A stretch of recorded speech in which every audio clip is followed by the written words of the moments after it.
laggy. Hello there.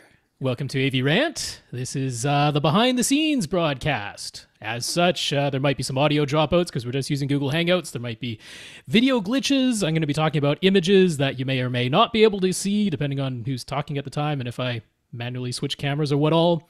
So yeah, could be a little bit messy, and that's because it's behind the scenes. Tom has a drink cup. He has his iHeart coffee cup. It's very good. Yes. Yeah, I think we're all good to go. That's about it. If you want to watch the cleaned up version, definitely with better audio quality, look for the complete 2-hour video version, which usually posts on Wednesdays. That's where it shall be. Yeah. Switch her over to Tom there. He can begin at his line. Wow, he looks uncomfortable. I am. My shirt's being weird. All right. Whenever you please.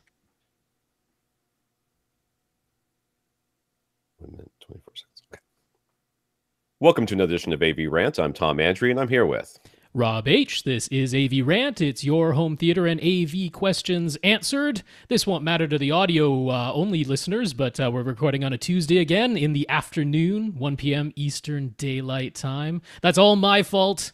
I was thinking, so I actually 100% not your fault because I was going to do it anyways. Oh, okay. Well, there you go. It all worked out just swimmingly. No, I had a day off of work on Monday there, so I was thinking, oh, that's okay. I'll procrastinate over the weekend and whatnot. And then we got a lot of complex questions, and it was kicking my butt trying to put together the topic list. So I begged of Tom that we record today instead. Which was fine because a couple things. First of all, as I reported last week, my kid was sick. Yes. He's still sick. Really? He has mono, apparently. Yeah, because that's highly unusual to be sick that long. Yes. His fever seems like after they put him on antibiotics yesterday. We found out about the mono on Monday or Tuesday, something like that. So we have since then, Friday, I guess, no, yesterday, she took him back to the doctor because his cough still wouldn't go away. Right. And they put him on antibiotics. Since then, I think his fever is finally gone. I think. Okay. But he is, still coughing a lot and very tired. He's got some sort of infection on top of it, so he's very sick. Man, oh man. On top of that, Lee's in town. Yes. So Lee Overstreet, who's sometimes on the podcast, subs for me every once in a while. He is in town. I met him and his lovely wife last night. They came over for dinner. I made them a scrumptious dinner, and Lee took pictures. And he's like, "I'm gonna take pictures of your gear." I'm like, "Don't take pictures of my gear. It's all such a mess in here." And I felt bad because I was going to recalibrate the whole system just to make sure that because the bass feels a little light, but it was. And they watch Guardians of the Galaxy too. They've never seen it before, so okay, nice. That is a very good showcase of a theater. Yeah. It was nice. There was good surround effects in there and stuff like that, especially the part where Quill is out trying to find some tape and it goes into the surrounds and stuff like that. So it sure does. It was nice. It was a nice little thing. I'm going to see him again tonight. We're going out to dinner again tonight. Oh, great. So, well, I have to cook. All right. Well, I hope your son feels better very soon. I'm sure everyone else does as well. I hope so as well. This is AV Rant, the podcast that answers your home theater and AV questions. To get your questions answered, all you have to do is ask. You ask by emailing us at question@avrant.com. You go to www.avrant.com. Leave us a comment there. Facebook.com/AVRant podcast. YouTube.com/AVRant. Why no podcast? Because. It's shorter. I don't know why I did the podcast for everything else, not for that one. You can contact us directly, rob@avrant.com. His Twitter is @FirstReflect. I'm Tom @avrant.com. My Twitter is @avrant_Tom. And that's because when I did that, I think it was avrant_Tom, avrant_Dina. I think is when we first did those. So that's why it's like that, because I thought that we were going to be an institution, but instead I was institutionalized. So that's the contact information. Please send us your questions. We answer each and every question in this podcast, whether you want us to or not, sometimes. Yep. Usually. The order they were received. Usually. Yes. Yeah, usually. Almost always. Almost always. So today, I know we started a few minutes late, Rob, because of technical difficulties on my end, but we will be ending at 3 because I need to leave here. Okay. I need to walk out of this house at 3 p.m. Well, we got piles of questions, so let's not dilly-dally then. We will dilly-dally as much as I feel is necessary in order for me to get into this podcast. So we want to start by thanking our listeners of the week. We always thank our listeners of the week. The easiest way to, or not the easiest, but maybe the quickest way to support the podcast is to do so financially. And that's how you become a listener of the week. Go to www.avrant.com, click on the buy us a cup of coffee link, and it'll take you to a PayPal donation site that you can use to transfer money from your PayPal or your credit card. They will take your credit card. They don't mind. So we want to thank our donors, our latest donors for this week, Stephen, Jeremy, and Joseph for their donations. Thank you very much, gentlemen. Yeah, Stephen, Jeremy, Joseph, thank you very much for those donations. Let's go into our coffers to help pay for all the stuff my wife says I owe her, which apparently is numerous these days. I don't know what I did, but I've spent some money on something. We also want to thank our 61 patrons over at patreon.com. Patreon is a service where you can sign up to monthly, have a donation, I guess an extraction from your bank account into their account, which then gets transferred somewhat over to us, some of it over to us. This is a monthly thing, so the minimum is $1, the maximum is infinity. So someplace in there you can find your magic number, and once a month you will be donating to this podcast, and we thank our 61 patrons. Yeah, that's patreon.com/AVRant Podcast, and thanks so much to our 61 patrons. Also want to thank our other listeners. How could somebody else be a listener of the week? Well, very easily. They find some way to support the podcast and they tell us about it. So one person that's, oh yeah, he's already on here. Dang it. Jason let SVS know that we were the reason for his PC 2000 subwoofer purchase. He says that after years of waiting, he finally replaced his old Yamaha subwoofer, and his reaction is OMG. And for those baby boomers out there, that's oh my God. Yes. Or gosh. I don't know. I guess it depends on your religious affiliation. He's got a big open concept living room, and he wound up setting up the PC 2000 to about 70% on its volume dial. When he played Interstellar, his floors shook, things fell into his sink in the kitchen, and his toes went numb. Awesome. Yeah. Yet the sub itself remained very clean, so he says thanks, and you are welcome, sir, and thank you to SBS for... I guess partial paralysis on your part. That's right. Well, congrats, Jason, and thanks for letting SVS know we sent you their way. James, House of Cards C, who's one of our listeners, he's the one who made the mouse pads, which there was still a box here I need to send to you. Dude, you've got to help me remember to do this. You've got okay. I'm in no rush, so I'm not all I have to do is tape it closed. Okay. And then take it to the place and mail it. That's all it's ready to go. I just haven't done it. And I also gave one each of the mouse pads to Lee when he was here last night. So, and I also, every time someone comes over, I'm like, oh, look, here's a demo disc. Why don't you take this one and take this one and take this one? I've got these demo discs from $300 value, that mouse pad. There you go. James, House of Cards C, he's the one that made our AV Rant mouse pads. He's offered to put my new company's Fearless Mobile Climbing logo on something other than mouse pads. I don't know what's going to be. He asked for the logo. I sent it over. He said he liked the logo, so I was happy about that. I like the logo too. But cool. Yeah, I chose it. So thank you, James. Yeah, thanks, James. It's very nice that you're supporting Tom in that way. Chris is one of our listeners, and he has an Insteon hub that he would like to give away. He actually offered to give it to us so we could talk about it on the podcast, but no, we don't want it. We're not going to put it to good use, so we might as well give it to someone who will. That's what I told Lee, and Lee was like, oh, that sounds like fun. I would love to play around with that. I'm like, Lee, you do not have any kids. So yes, it sounds like fun to you, but to me, it sounds like a whole lot of hassle for me to have to explain to my wife why suddenly the home theater doesn't work anymore. So I can't do it. So yes, we are going to give it away to somebody on this podcast. I don't know how we're going to do that yet, but it's going to be something. All right, we'll figure out the giveaway at a later date, but thank you to Chris for the offer. We appreciate it. Yeah. So if you're interested in Insteon Hub, get your little typing fingers ready to type something or something. I really don't know what we're going to do.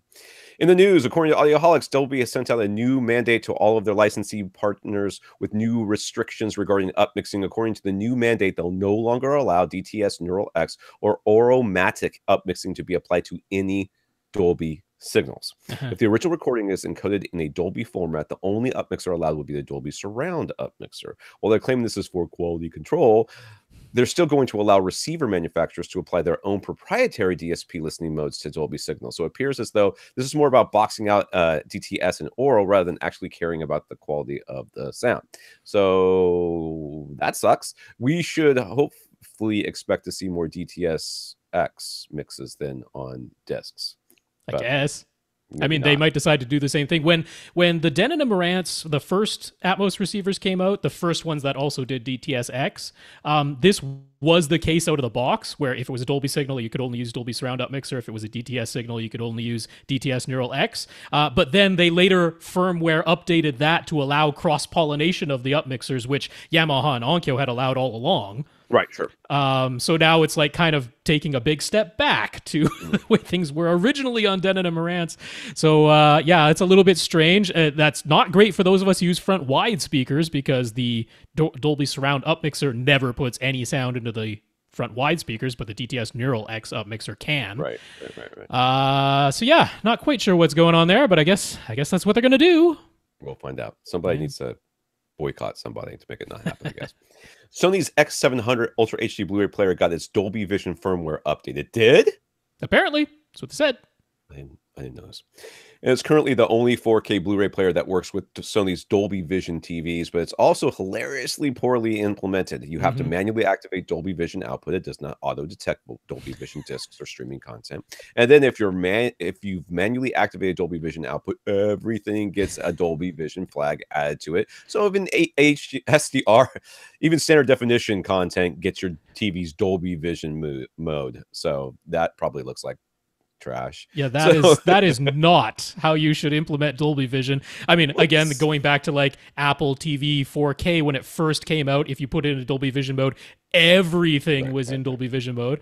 So hopefully this is a firmware update. You would, but why not get that done properly before you send it out? You know, I'll be honest with you. My wife has just called me from work. She's like, "Oh, my day." I'm like, "What?" She's like, "Oh, we sent this report over and I don't know what happened, but like a whole section of it was missing." And I'm like, it's a copy paste error. That's probably what happened here. Just somebody did something in an earlier version or something. Who knows? So far, if you have any of the other Dolby Vision capable Ultra HD Blu-ray players, they still won't output Dolby Vision to a Sony Dolby Vision television, because Sony's Dolby Vision implementation is all software based. So it's up to the players to be updated to be able to do it. So the Oppos and the LGs and the Philipses haven't been updated yet. So this Sony will work, but it's all manual and it doesn't auto detect and it's horrible. So all right, well, let's see how long it takes them to fix it. Apple announced that the Apple TV 4K will get Atmos audio output with the TV OS 12 update coming this fall. So hold on your hats for that one. They've only confirmed Atmos support for movies streamed from iTunes so far, and it's Dolby Digital Plus based version of Atmos, not the lossless version. But they said that any movies that you already bought that get new Atmos soundtracks will be upgraded in your library for free. So that's nice. You know what? I'm going to be dead honest with you. I feel like that's not nice. I feel like we shouldn't be thanking Apple for doing the thing that just seems like it doesn't cost them any money. You know what I mean? No, it's not like they're going out of their way. It doesn't cost them any money to do that. No, but it's still better than forcing you to double dip, like if it were a disc released. Okay, so basically, not being evil is being nice, because that's not the same thing. They're just not doing. It's like, I have an apple here I'm not going to eat. I will leave it on this table, and if you eat it, that's fine. That's not being nice. That's not being nice. That's just not throwing away perfectly good food and being a jerk when there's hungry people around you. You're just leaving it. Disc releases are jerks, and this isn't. Like an apple turnover with it. That's not what they're doing. They're just like, well, we're just going to update it all rather than having to update some of them and then make you buy it again. And they could have made you double dip. That's all I'm saying. All I'm saying is I don't think that's what happened. Anyways, so no official word yet about other streaming apps like Netflix, Amazon, or Vudu, and lossless bit streaming was never mentioned either, so it's unclear whether the disc backups played via Plex might be able to send out True HD or DTS HD master audio through the 4K, the Apple TV 4K. Yeah, I'm hoping that it can, because then the Apple TV 4K will become my favored separate box for doing all this stuff, because if it can do Plex and it can send out the full lossless bitstream audio via its Plex app like the NVIDIA Shield currently can, then that's going to be the box. That's going to be the one. But this does make it very interesting. If you're super duper all about quality, you're probably still going to buy Ultra HD Blu-rays. Sure. But now you're getting a whole gigantic library of movies on iTunes that have Dolby Vision and Dolby Atmos. Yes, the Dolby Vision video is more highly compressed, and the Dolby Atmos is the lossy version, not the lossless version. So if you're a quality snob, you'll still get the discs, but this is pretty compelling now, right? pretty compelling in my opinion, especially like if it's a movie that you want to see but you don't care super duper about and you don't really want to buy the disc. Like, that's a pretty good option. Yeah. In the fall when it arrives. Now, I'm gonna be honest with you. I really like streaming. Yeah. Like, I really like it, to the point where last night we were watching Guardians of the Galaxy 2 with Lee, and I walked out the room because I had sick kids, I had dishes to do, I had stuff going on. So they were watching here, and he comes out, he's like, the movie froze. Okay, whatever. Go in there. Not only the movie froze, the whole player turned off. Oh, okay. And I'm like, what is going on? So I took it out, and there's a smudge on there. So I cleaned the smudge, put it back in, and it plays fine. I'm like, that happens more often than I'm comfortable with admitting. You know what I mean? That happens more often than I'm comfortable saying out loud. And there's a part of me that thinks, you know what? I'll take the lossy audio and the not as good picture just to know that it will play all the way through. But then again, well, sometimes streaming has hiccups too. Vudu has hiccups all the time with me, but Netflix never does. So, whatever. Well, I will say I kind of wish at this point that I had redeemed all of those like digital copy iTunes copies from all the many discs I've ever had. I never did. I never bothered with it because I just backed up my discs. So it doesn't really make a difference. But it kind of would have been cool.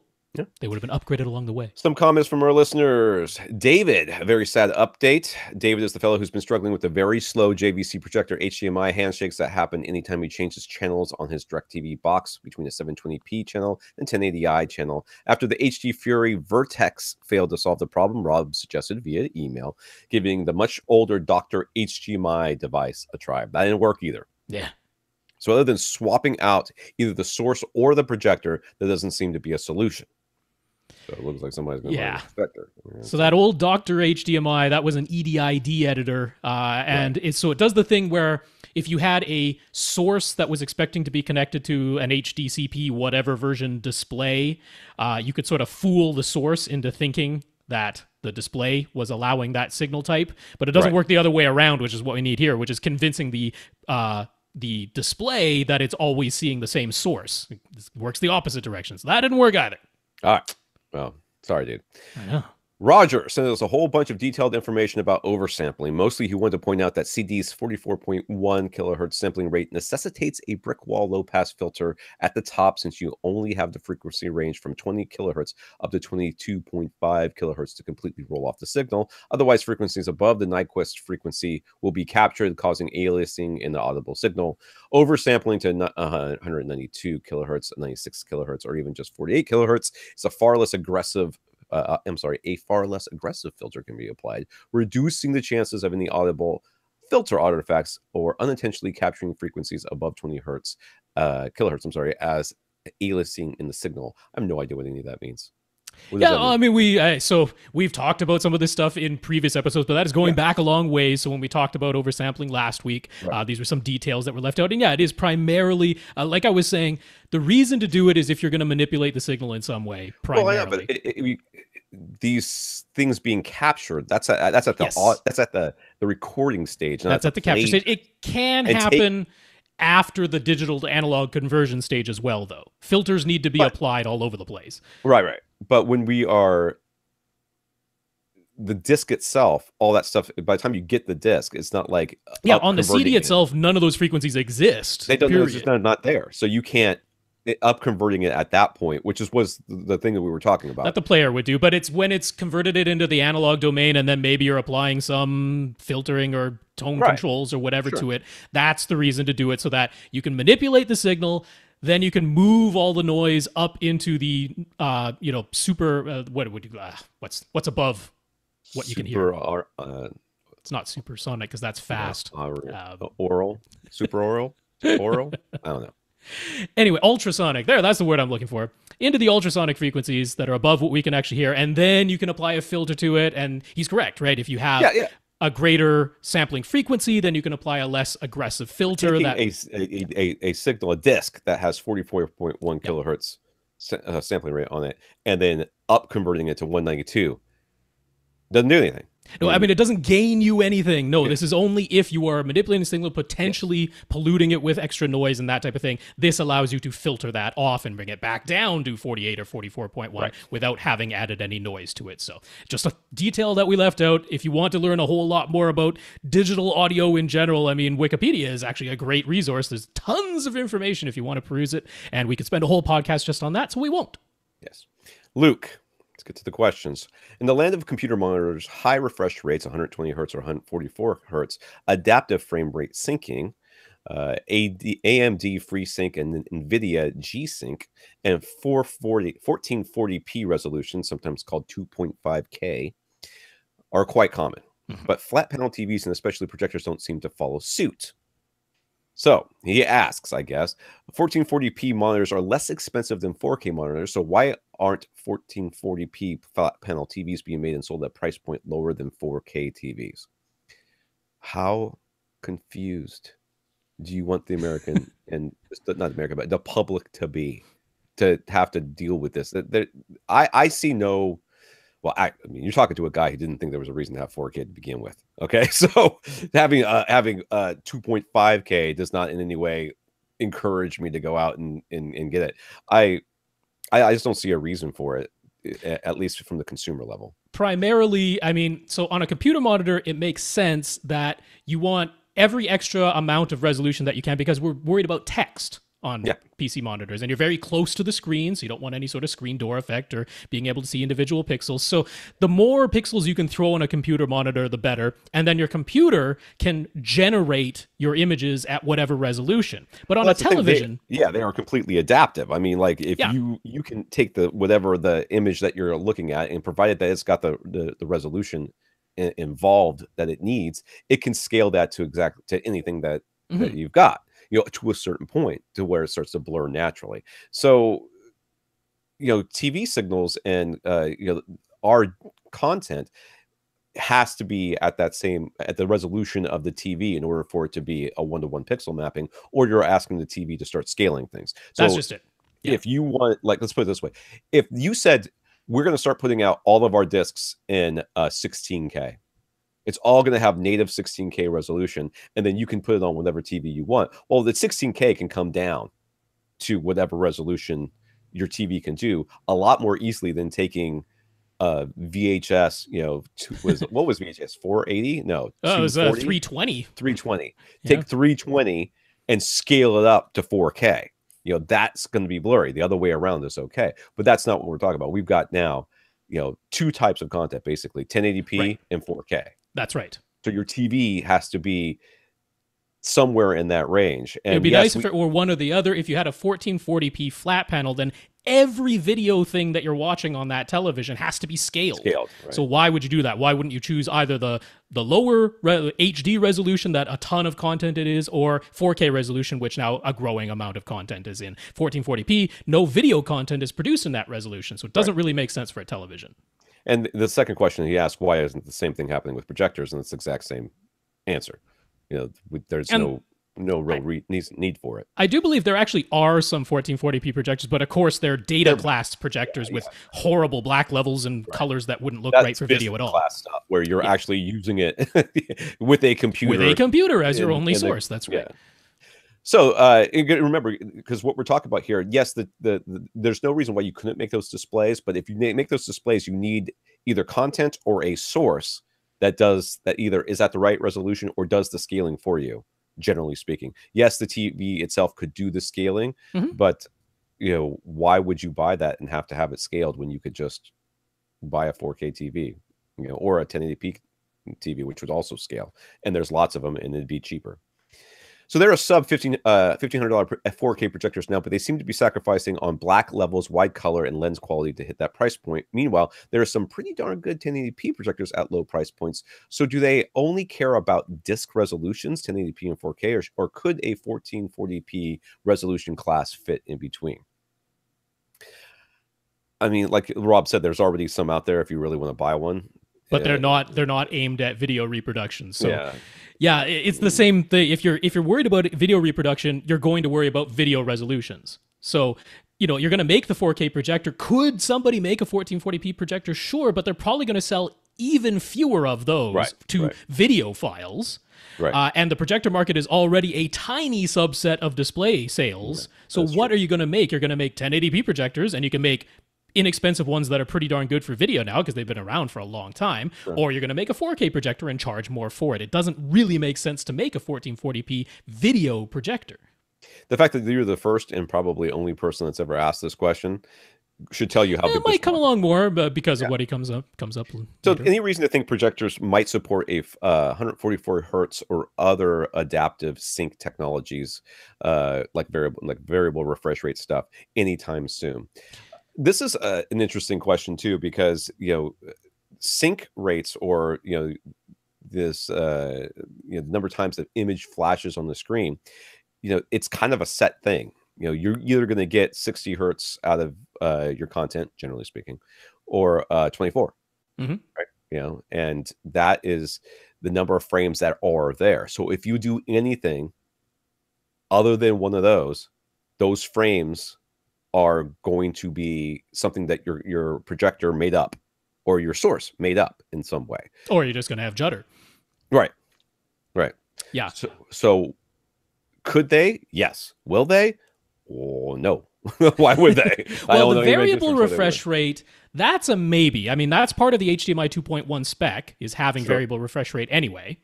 And that is primarily about console gaming. Xbox One X, which we're going to talk about in a moment, can do the variable refresh rate thing. So that, to me, is a maybe. I don't think we're going to see it until we start seeing HDMI 2.1, actual HDMI 2.1 spec type of things, and that's probably for projectors a couple of years away. I could see that. The 144 hertz is an interesting one, because that has its origins actually back in 3D, because that's 6 times 24, so it was 60 frames per second per eye in 3D is how you arrive at a 144 hertz display. That doesn't really make much sense for everything that we're doing now, that we don't really care about 3D anymore, because 30 frames and 60 frames don't fit evenly into 144. You'd want to drop that back down to 120 anyway. So this is, again, a gamer thing where they're like, the more frames, the better on my computer monitor. 144 has to be better than 120, right? Because it's a bigger number. So yeah, a lot of this is coming from the gaming side, but I do think we'll see variable refresh rate on projectors, but probably not for a couple of years. HDMI 2.1. Right. And whenever we start talking about this gaming sort of stuff too, it's, again, an even nicher market than the normal market. So lots of console gamers out there, though. So. There are, but how many people are buying? How many even console gamers, even hardcore console gamers, are buying projectors specifically so that they can? Well, he actually asks about that.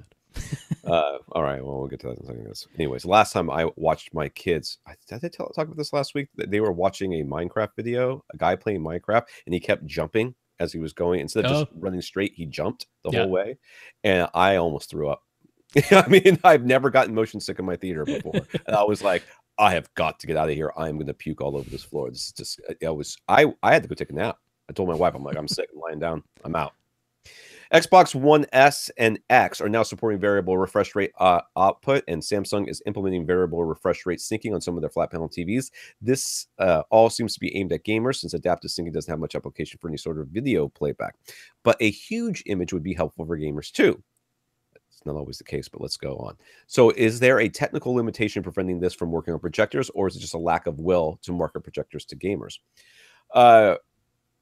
And I've talked about this on the podcast as well. I just mentioned it, but Clint, whenever he gamed with me online, he would have to go take Dramamine because he could not do a first-person shooter and not get motion sickness. And he was on his projector, his big his projector. Yeah. And I disagree with you that a large image is helpful. Some people may think so, but and it seems to make sense.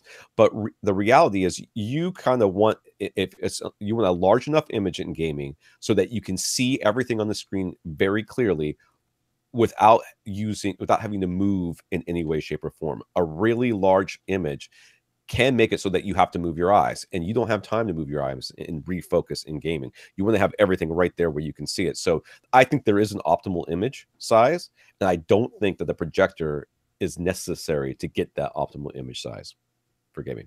Yeah, I don't know if how much they're interested in. I mean, how much are they interested in marking projectors full stop? Yeah, because it's a very tiny market to begin with, and then saying, oh, we're going to specifically market projectors for gamers. That's an even smaller market subset of that. So yeah, I think there is I don't know if it's a lack of will, it's a lack of cost benefit ratio to market projectors full stop, and then specifically to gamers even more so. But like I said, I think we will see the variable refresh rate. It's just going to take a couple of years, I think. Yeah. Luke uses a 27-inch 1440p resolution FreeSync monitor, and he thinks it's great. Hence all the questions. So if LCD panels are manufactured in huge sheets that are cut into individual panels, why can't a similar display be scaled up in size for a minimal increase in cost? Or is he oversimplifying the process in his head? Yeah, dude. I mean, it's not like you can take the LCD panel that are being manufactured and just say, okay, well, instead of having it this way, we want it this way. That's a completely different factory. That's many different pixels per inch. All the electronics that go into it have to be the correct size for the panel and resolution that you're making. Yeah, it is quite a bit more complex than that. I mean, could you make larger 1440p resolution displays? Sure. Yeah, of course you could. But it's a decision of how many are going to make, how many are going to sell, how much time on the factory floor we're going to spend retooling our machines to make that size at that resolution. So it goes back to all the things we said previously. Yeah. So he'd love to have a larger version of his monitor for under $1,000, and he has no need for smart features built in. Why isn't the market catering to gamers like him? Because there's not enough of you. That's why. And there is a 4K monitor, 65 inches for under $1,000, or $600 from TCL. Now that's a 60 hertz display, so maybe he wants 120. Well, Vizio has you covered there. You could get a 55-inch P series Vizio with a 120 hertz panel. Are they doing the variable refresh rate? We don't know yet. They haven't said if there's going to be any variable refresh rate on this year's, but probably on next year's. The 65 inch is $1,300. So, but that's 65 versus 27. That's a huge difference to get a 120 hertz panel and 4K resolution, which is even more than your 1440. Right. So I don't think we're going to see 1440 for televisions. It just doesn't really make any sense there. The sizes are there. The prices are pretty low. Getting the 120 hertz panel is doable. Samsung is going to have some that are edge lit that do the variable refresh rate as well to get the price down. So I think they are catering to people like you. There's just a little bit of, the computer monitors are always going to have advancements before televisions because computers are capable of outputting a whole lot more things than consumer electronic devices. So I think that's the lag that you're seeing. There's less restrictions. That's right. You don't have with a they could do lots of stuff with DisplayPort before HDMI was able to. Yeah. Nick says, obviously, we are fans of multiple subwoofer the multiple subwoofer research done by Tom Welty and Sean Olive from Todd. Harman. Did I say what I say? You said Tom. All right, I heard Tom. I feel very confident that I said Todd, but I might have misheard you, but that's what I heard. But after the multi-sub white papers were published, it's not as though they completely stopped researching the subject. There's an interview over at Secrets of Home Theater that mostly discusses the multi-sub white papers that we're already familiar with, but then they go a bit into Todd Welty's more recent sound field management research. And Todd has posted some more findings on the what's best form, including talking about the double base array that a German group of researchers came up with that goes back to Floyd Toole's original findings. In the double base array, they used Toole's original quarter length, quarter width placement for 4 subwoofers that mathematically should produce the fewest room modes. But instead of having the 4 subwoofers on the floor, which is impractical for most setups since all 4 subwoofers would have to be well out into the room, they put all 4 subs on the front wall, 1/4 of the way in from each side wall, and a quarter way in from the floor. And 1/4 of the way in from the floor and the ceiling. Then they duplicate that setup in the back wall, so 8 subs in total. So what? So they are 1/4 of the way into the room from the side walls, from the floor, for your bottom subs. From the bottom and from the ceiling. And then 1/4, there's 4 subs up front, though, right? There are 4 subs on your front wall. Right. Let's say your room is 12 feet wide. They're going to be 3 feet in from each side wall, all 4 of them. Right. And then there's going to be, let's just, for math, say it's 12 feet high as well. It's going to be 3 feet down from the ceiling is going to be 1 sub, and then 3 feet up from the floor is going to be the second, and then same thing on the other side. So you got 4 subs on the front wall, and then another 4 subs on the back wall. Same setup. They say this creates a plane wave, which is basically identical to the response you would get outdoors with no walls around whatsoever.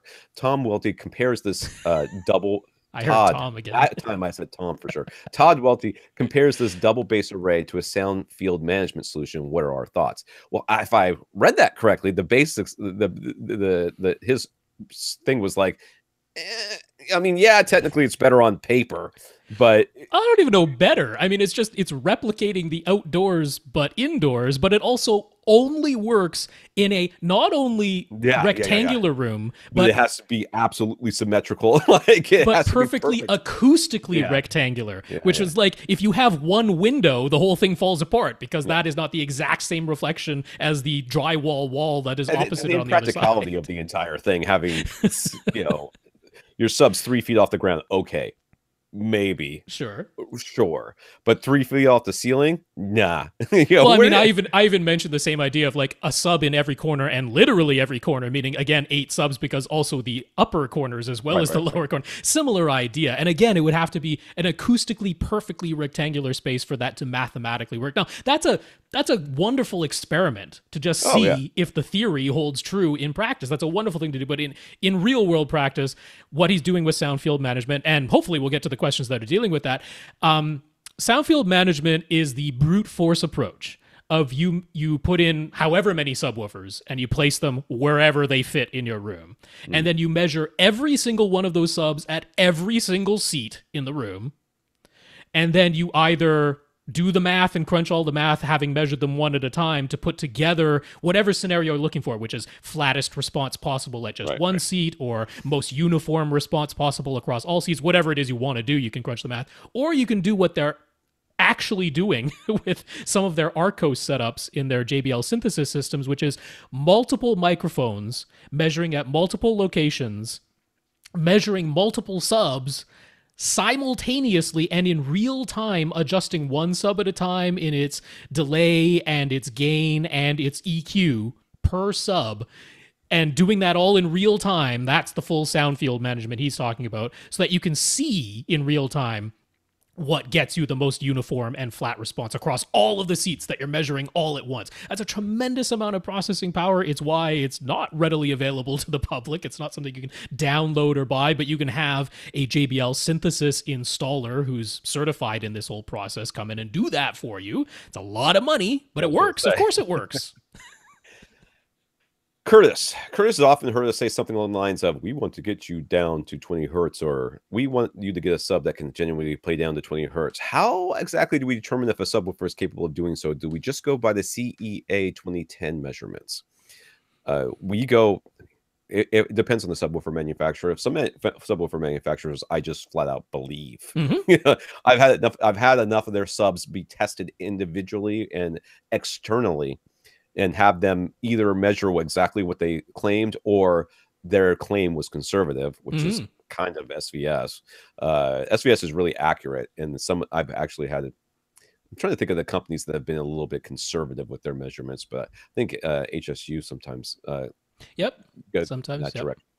So if HSU, or she, I don't remember. I mean, they just say to say shoe on their website, so they or SVS, Power Sound Audio, Rhythmic. I just kind of believe them at this point. They've all tested. They've all been shown to perform as predicted. Yeah, if they say our sub is -3 decibels at 19 hertz, I mean, maybe it'll be 19.2, or maybe it'll be 18.8 if you measured it yourself outdoors, but it's going to be darn close to what they specify. Now, other companies, specifically ones that are large enough to have a marketing department, I don't believe anything, and I add 5 hertz to anything that they claim. And you can kind of see how they're written sometimes. Like who is it that has the DIN? That's Paradigm. They always use the DIN. The DIN measurement. You're like, shut up, that thing's useless. -10. Or they don't say exactly how the measurement was done or something like that. Yeah, or they just say frequency response, but they don't give you, is that plus or minus 3 dB? Is that plus or minus 10 dB? We don't know. And a lot of times we're going on our past experiences too. Yes. So like some companies, major manufacturers in particular, will come out with something. I'm like, yeah, I remember when you came out with a subwoofer a couple of years ago and you said it played down to 20. What you meant was it played down to 30. Right. And then it technically moved at 20, but nobody could ever hear it because it was way too low. So now, if they do post CEA 2010 measurements, those are pretty reliable. Yes, they are. It's pretty hard to screw that up. You can just follow the instructions on how to do it. Now, you do have to be aware of, are they referencing it to the microphone being 1 meter away or 2 meters away, which hopefully they state, and not everybody does. So you got to be a little bit careful on that. But those are pretty reliable, but not everybody does it, especially a lot of the big speaker manufacturers. Yeah. They don't post CEA 2010 measurements. So why would we're combining our... Sorry. Consumers are not interested. Yeah. They are interested in buying a sub that will match their speakers. Yeah. And they get that sub that matches their speakers. And if they do a little research, and the smallest amount of research will show you on subs, like, what's a good subwoofer, and you'll find 20 hertz. So it's just like having the larger watts measurements on your everything's 100 watts per channel. It's got right. Now, you're just going to cheat it right up there, even if it's into 4 ohms. However, we have to fudge all the other parameters. We're going to get to that nice looking number. That nice number, and that's the same thing with subwoofers with media manufacturers. Yeah, we're just combining our actual experience with. We do look for the specs. We look for that, what is the -3 decibel point, and for the ones that we know we can trust, we pretty much go by that, and for the ones we know we can't trust, we ignore that too. Yeah. Andrew from Facebook. A couple of weeks ago, we went over Andrew's speaker setup, and most of our suggested changes and tweaks had to do with his subwoofer placement and setup. He tried following our advice, and he says, "Holy crap, what a difference!" Yeah, it's almost like we know what we're talking about over here. He moved the sub that he had behind his sofa. Oh, this is the guy whose sub was shaking the sofa too much. That's right. Okay. Well, not too much, but he had it one on the front wall and one right behind his sofa, but then he has quite a bit of room behind his sofa. Yeah. So he moved the sub that he had behind his sofa to the rear wall while leaving his second sub near his TV on the front wall, and now the base is more uniform. So they're mirrored. They are actually across the room from one another now. Oh, yeah. And it still shakes his sofa, no loss of tactile sensation. He manually level matched both the subs and wound up with their volume dials much lower, so that Odyssey is no longer setting the subwoofer trim level to -12. Yes. Which is what it was doing before. It was. And on that front, he just wants to ask, during his Odyssey setup, it had instructions on his screen to set the subwoofer's volume knobs to 50%, so that's what he did. And that's how he ended up with the -12 trim level settings. So if it really isn't the best way to set the subwoofer's volume knob, why have the instructions printed that way? Because you have the most room to go up and down. And they have no idea what room you're in or what subs you have. So yeah, set it halfway, and then we'll see from there. You're supposed to do, it's not supposed to be set it to 50% and then walk away. It's supposed to be set to 50%, and then there's supposed to be something on the screen that shows you that you're nowhere near 75 dB and to move it up or down. But to be fair, the instructions are not printed that way, either on screen or in the manual. And if you're using one of the versions of Odyssey that is not sub EQ HT, that's true, where it has you on screen in real time adjust the volume knob until it reads 75 dB on the on-screen readout. I mean, most AV receivers, especially any that are a little bit older, they didn't have that. It gave you the instructions exactly as it said. Okay, set your volume knob to halfway up, then run the thing, and it doesn't tell you anything after that. Right. Here's what you should adjust. So no user blame at all, but that's why you end up coming to people like us who can give you a little bit more information. I mean, they're trying to make it as simple as possible because they're scared of scaring away consumers from using the thing. So they're trying to give the most broad, hopefully applicable, easy to follow instructions that they can. But in a case like yours, you discovered it's not really what you should do. You need you need the volume knob on your actual subwoofers to be set lower so that you're not going in your beyond room with your subs. That's right. Those same subs in a different room could be you have to turn them louder. Yeah. Or you could have much less capable subs, and then you'd have to turn them higher to make it work. So yeah. Chris recently upgraded to Atmos, and he went with 4 of the Outdoor Speaker Depot MK650 and ceiling speakers that we've often recommended. His receiver is a Denon AVR X4300H. Is that the one I have? It is the one you have. Okay. Yay. And when he ran Odyssey, the auto setup set the crossovers for his Atmos speakers to 200 hertz. We've been saying that recently, that 120 hertz or maybe 150 is as high as we would go when setting a speaker crossover. So what are our thoughts in this case? I don't really think it matters. But honest with you, I just don't think it matters at all. Because they're Atmos speakers, and I just don't think that matters. But That is very high. That seems unusually high for those speakers, which makes me suspect one possible explanation. Wired out of phase? No, I was wondering if maybe you told it that you have Dolby Atmos speakers as opposed to just overhead speakers. Overhead speakers. Yeah, because the Atmos speakers are the ones that fire up off your main speakers. Yeah, they're the ones that are meant to bounce, and they are supposed to have a 200 hertz crossover. That's what they're designed to do. So I wonder if maybe just check your settings, and if you notice that in your speaker configuration, any of your speakers are actually labeled as Dolby Atmos speakers. Now, you would think that's what I'm using these speakers for. I want Dolby Atmos speakers, but unfortunately what they're talking about, Dolby Atmos speakers are the bouncy speakers. You want to tell it that you have no Dolby Atmos speakers, but you have 4 overhead speakers. And they're top fronts and top rears or whatever the positions might be. So that's what I suspect, because those speakers shouldn't trigger a 200 hertz crossover. They can definitely play lower than that. Those are K650s. They would go down to the 80 at least. Right? Oh, yeah. So I think that might be what it is.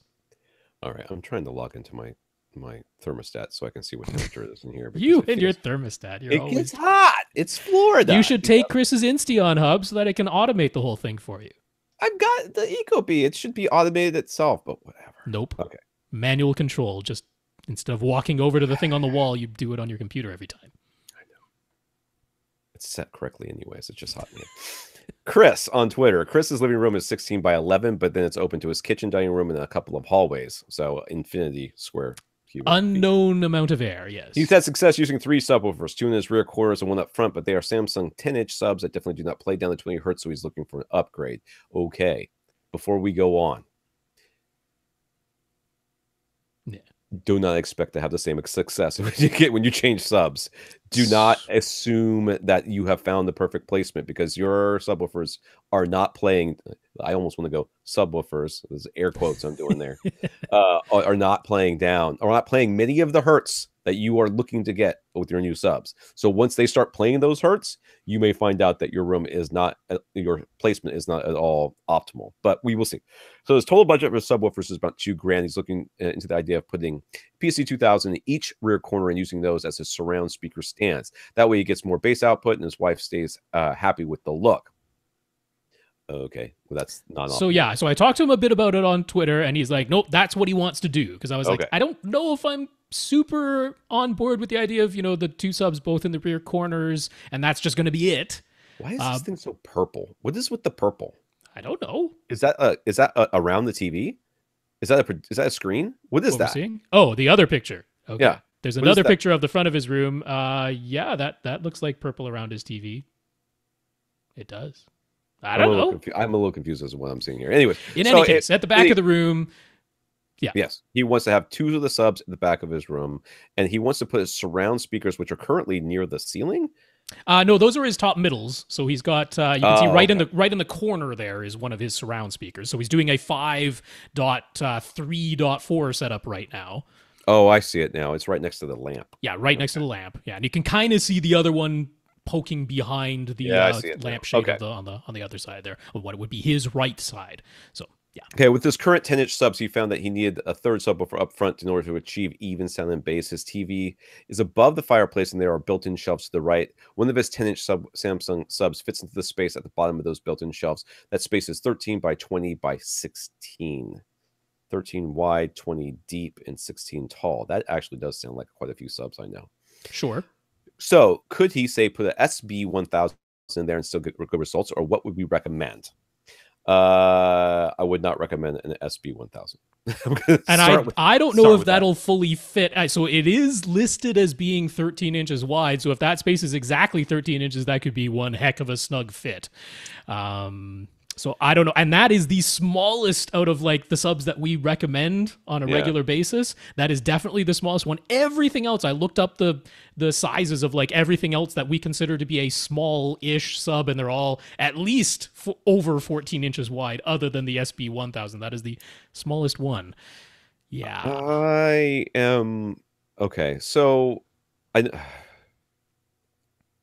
I almost want to say buy one sub, try it out, and see how it works. Well, he's going to get at least two because he wants stands for his two speakers on the other side. Speakers, right? I would definitely give it a try. Two PC-2000s, because now you have full variable phase control that you didn't have on these other subs, and maybe some experimentation yields some pretty uniform bass just with the two of them. It's gonna be hard to even get back there to turn that knob with the everything in the way. I guess you could upgrade to PC-4000s and use the app from your seat.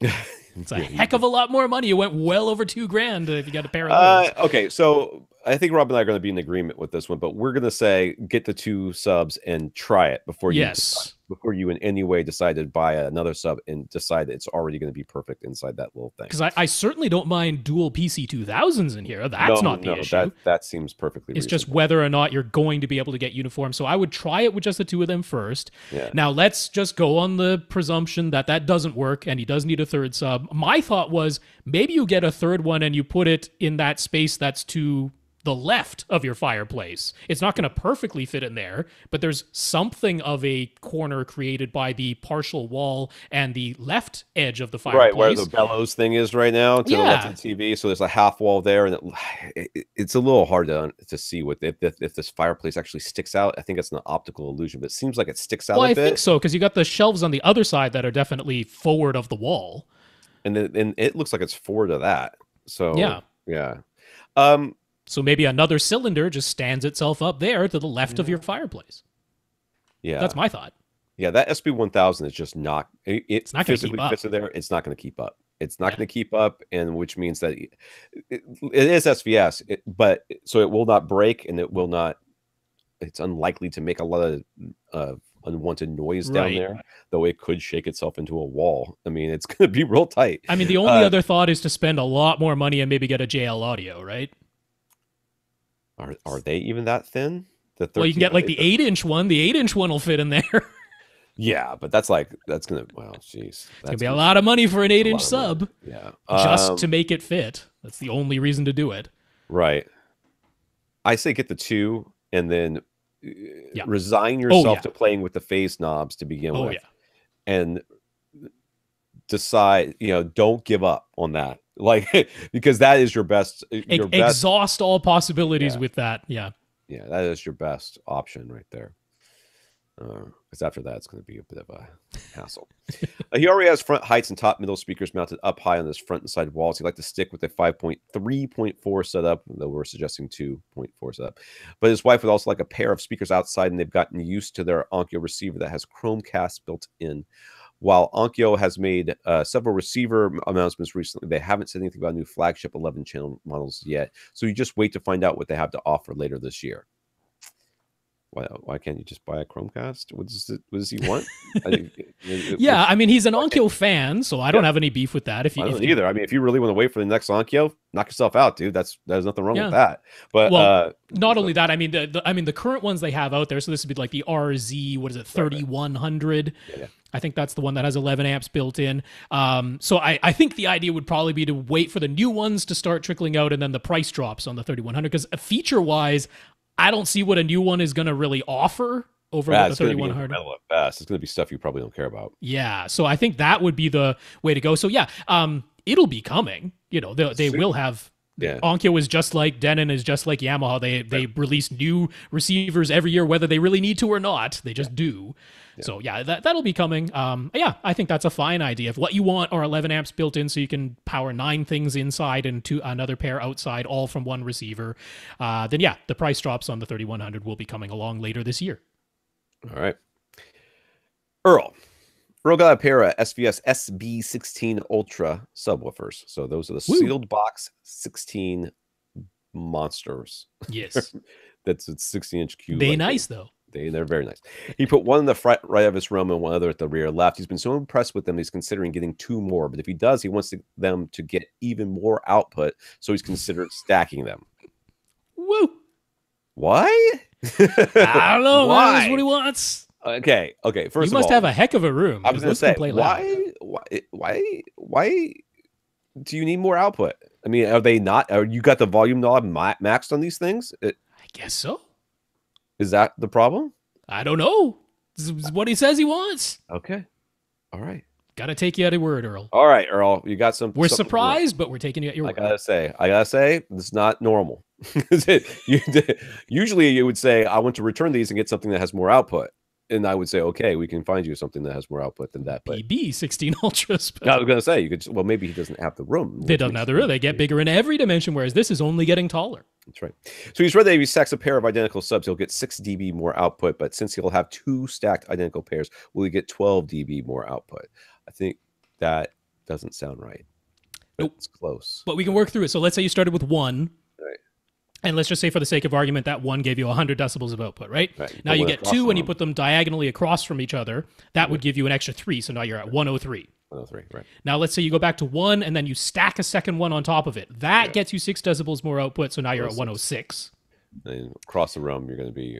you put an identical stack across the room, that gets you another 3. Yeah, so now you're at 109. So what you have right now in this hypothetical would be giving you the 103 scenario. That's 2 subs across the room, gets you 3 decimals more output than just the single sub. So right now you'd be at the 103 number. Then you'd be increasing everything just by 6 decibels. So you'd be at 109. And there's other addition things that go in there because you have them in the corner, so you can get some corner load, stuff like that. But just from we're just talking about from the perspective of how much more output you're getting from the sub themselves by having more than 1. Now all the other stuff, that the room gain and stuff that goes on, that's on top, and it affects all the subs equally. So this is the same thing as replacing the 2 subs you already have with 2 brand new subs that play 6 decibels louder than your current one. The 2 of them together don't equal 12. It's just the whole thing went up by a headroom of 6. Yeah. So I gotta admit, 6 decibels does not sound like the price of 2 additional SVS. 4 times more power, though. I am not saying that doesn't. I'm just saying. All right. So what would be the best way to wire all of these subs? His processor has 2 subwoofer outputs. So should he split each output and feed each sub from his processor, or should he keep the same connections he has now and then daisy chain each stack? The easiest way to do it is the 2 that are stacked on top of each other, just use a Y connector from that one output and keep their volume knobs in exactly the same spot. Yeah, you could do that. These SVS subs do have outputs of their own that just pass along. So you could just daisy chain them. That will also work absolutely fine. But you're going to have to adjust their volume knobs so that they are identical at all times. Oh, yes. Whatever is in your stack, those 2 subs within that stack should always have their volume knobs at exactly the same amount, which is quite easy to do because these give you a whole digital readout and everything. It's not just a fully variable analog knob, so it's quite easy to keep their volumes at exactly the same. But yeah, whether you daisy chain them, which is you totally could do, or you just stick a Y splitter somewhere in the wire lane, that doesn't really matter. It's going to be the same thing. They're getting the same signal. You get 2 sub outs anyways, right? So at one sub out is going to be powering one corner or feeding one corner. Now either you put a Y splitter at the receiver and run 2 cables across the room to that corner, or you feed it into one subwoofer and then you output from that subwoofer and input to the other subwoofer. Doesn't matter. It's the same difference. Doesn't really matter. But the important thing is that you're adjusting both volume knobs equally on both subs every time. They got to be exactly the same. So how will his auto setup handle this? Will it just treat each stack as though it were a single sub? How do you make sure everything is level matched? Well, that's what the volume knob thing is about. And yes, it will treat that as a single sub, and that is the appropriate way to do it. And as long as you keep those volume knobs at exactly the same point at all times, you will not have a problem. Yeah, truly just imagine that you have 2 subwoofers instead of 4, because that's effectively what you're doing. You have 2 subwoofers that happen to have 2 drivers and 2 separate volume knobs each, but just keep everything exactly the same as though it were 1 sub. And then the process is exactly the same. The way you level matched your 2 subs, you do it again. It's just now you have to make sure that you turn 2 volume knobs the exact same amount with each adjustment. Lastly, ask, where is Austin's dual PB16 Ultra review and video? And the answer is, we don't. No. He did email me a couple of weeks ago to apologize for his absence and say that he has been in contact with SVS, so at least they know that their equipment hasn't disappeared on them. That's important. That is the most important thing to us at this point. He said he is still going to get the video out there at some point, but the answer is we don't know. I swear, man. It's so weird. I've done this so many times and I want to make it very clear that I in no way am angry or whatever with Austin. This is not, I have very little ego invested in any of this stuff. It does irritate me that SVS on some level is probably blaming me specifically, since it was my idea, but us in general as well. But this happens all the time. People to reviewers, yes.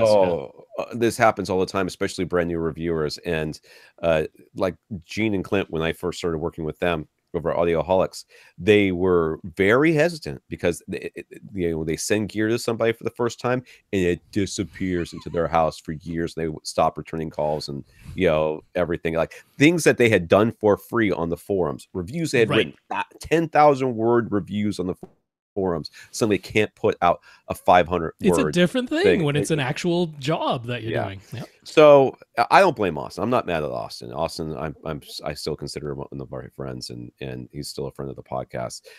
He just got, it was a big task. I thought it would be fine, and it overwhelmed him a little bit. And plus he had other life things that went on and all of that. Yes. So many. So I understand what's happening. He moved and all sorts of things happened. So there's a lot of stuff that went on at that same time. But still, I'm glad that SVS is going to get their speakers back, because that's the most important thing at this point. We will see this video. I swear. I don't want to say I will not stop doing this podcast until I get that video, because then Austin can I'll have to do it forever. But he will. I am confident that we will see that video someday, and it will be amazing. Hopefully, Steve moved into a new house. He's got the go ahead to knock out a wall to create a dedicated 12 by 28 by 9 foot theater room. He plans to mount a flat screen on one of the 12-foot walls and then have a motorized projection screen that comes down in front of it. Okay. It's nice. What brand of motorized screen should he buy? And if he can work out to a good compromise where a center speaker is placed so that it isn't too low for the flat panel, but also isn't too high for the projection screen, is it necessary to get an acoustically transparent screen? Put the center channel on the ground on a little stand. That is the solution to that problem, and then you don't have to worry about this. I mean, that's for me. That's what I would do. It was unlikely to be the case that you're going to be confused. Your brain will very easily put that center channel information into your flat panel or into your projection screen. I would just put it on the stand. I mean, usually if the top of your center channel is about 2 feet off the ground, that works for most things. Yeah. There are center channel stands specifically for this. Absolutely. I got one. SBS. Yeah, and they're often like 14 to 18 inches tall, and then you have like an 8-inch tall center that's quite common, or maybe a 10-inch tall or something. And that, if you put that on a 14-inch tall stand, you got a 24-inch top of your center speaker. So yeah, about 2 feet off the ground to the top of your center speaker tends to work. I gotta believe that the flat panel is for casual watching anyways, so or daytime or lights on or something like that. So if I would worry more about the projection setup than I would about the flat panel setup anyhow. So I think that's perfectly good. That's how I would set mine up. At the same time, I would say with 28 feet, you probably have room for a false wall. That's true. Probably. But then why? But then the flat panel at the same time. Flat panel doesn't really work in that situation. Unless you're going to hit the flat panel. Oh, here we go. The flat panel is flat to the ceiling, and then you press a button and it cranks it down. Some people have that. And it drops down in front of your projection screen. That's stupid. No, I think this is doable. I don't think you have to have an acoustically transparent screen. What brand of motorized screen should he buy, he asks. If it's not acoustically transparent, what can he go for? Oh, well, I mean, there's lots of them. But there are lots of them. How much money do you have? Yeah, that's a real question, though. What's your budget? Did he say we don't know. We didn't say budget, but although some of the projectors he's looking at are pretty spendy, so I don't think it's a tiny budget. AV would be like if you're going to go for something real super duper nice, I'd go with that. It would, although mostly we want to get Seymour AV when we want acoustically transparent. Right. I mean, there's doesn't Elite do this? And what is the other one? The Illusion Vision or whatever this. Illusion Vision, although they're actually more expensive in the States than Seymour is. I mean, if you can get a Seymour, because Seymour does have non-acoustically transparent screens as well, which are very, very nice. Yeah. So tab tension, oh yeah, they are tapped out. Yeah, go Seymour first. If that's too expensive, then go Elite, because people have had their problems with Elite. We know that. Yes. When they work really nicely, but people have had their issues with them. So look at Seymour AV first. If you decide that's too expensive, then you're basically going to have to look at Elite. There isn't really anything less expensive. Yeah. There you go. He's thinking about either a Sony 285ES projector for genuine 4K resolution without any wobbling, or a JVC X990 for superior black levels, even though it wobbles. Any thoughts? I find those to be odd choices, and I wonder if there's a typo in one of those numbers. I have no idea what any of these numbers mean. So yeah, because the 285, that is it's genuine 4K resolution, but that's their $5,000 projector.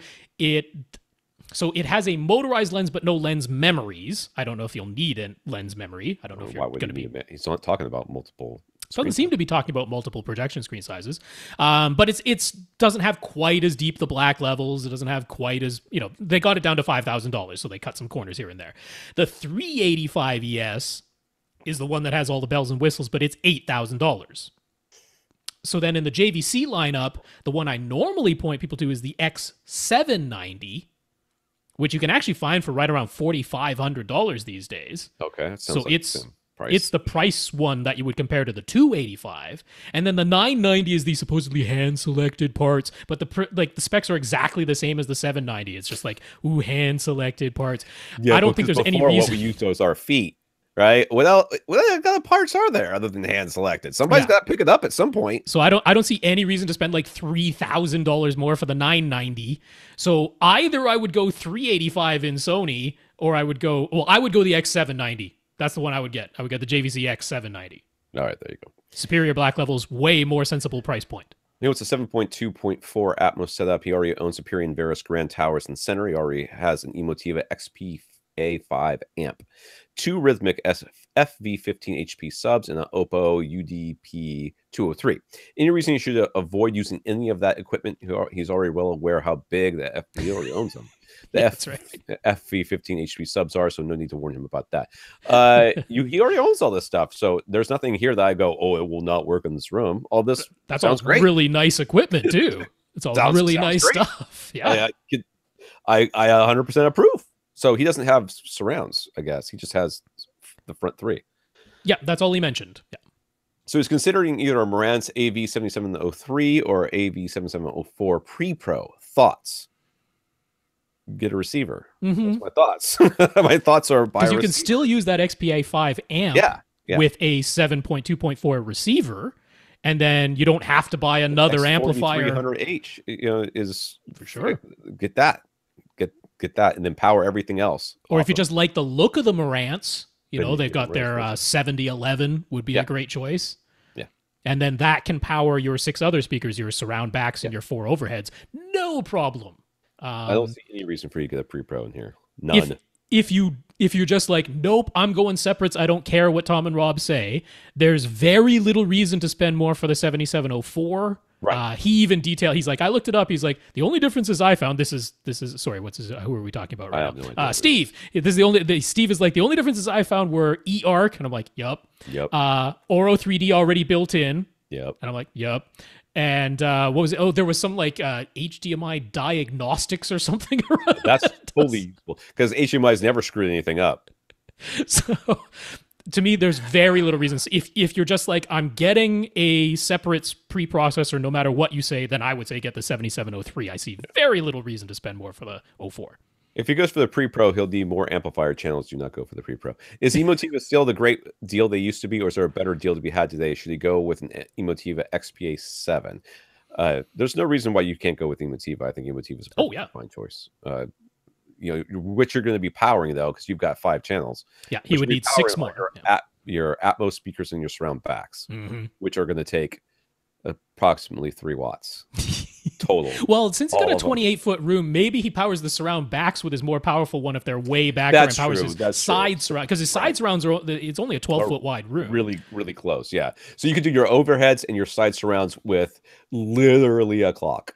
Wow, maybe something a little nicer. A little bit more power than the clock. You have to hand crank it every once in a while. So if you were going to get an XPA, why wouldn't you get an XPA 6 and save a little bit of money? Because you don't need 7 more amplifier channels. You could get away with the 6, but you don't even need that.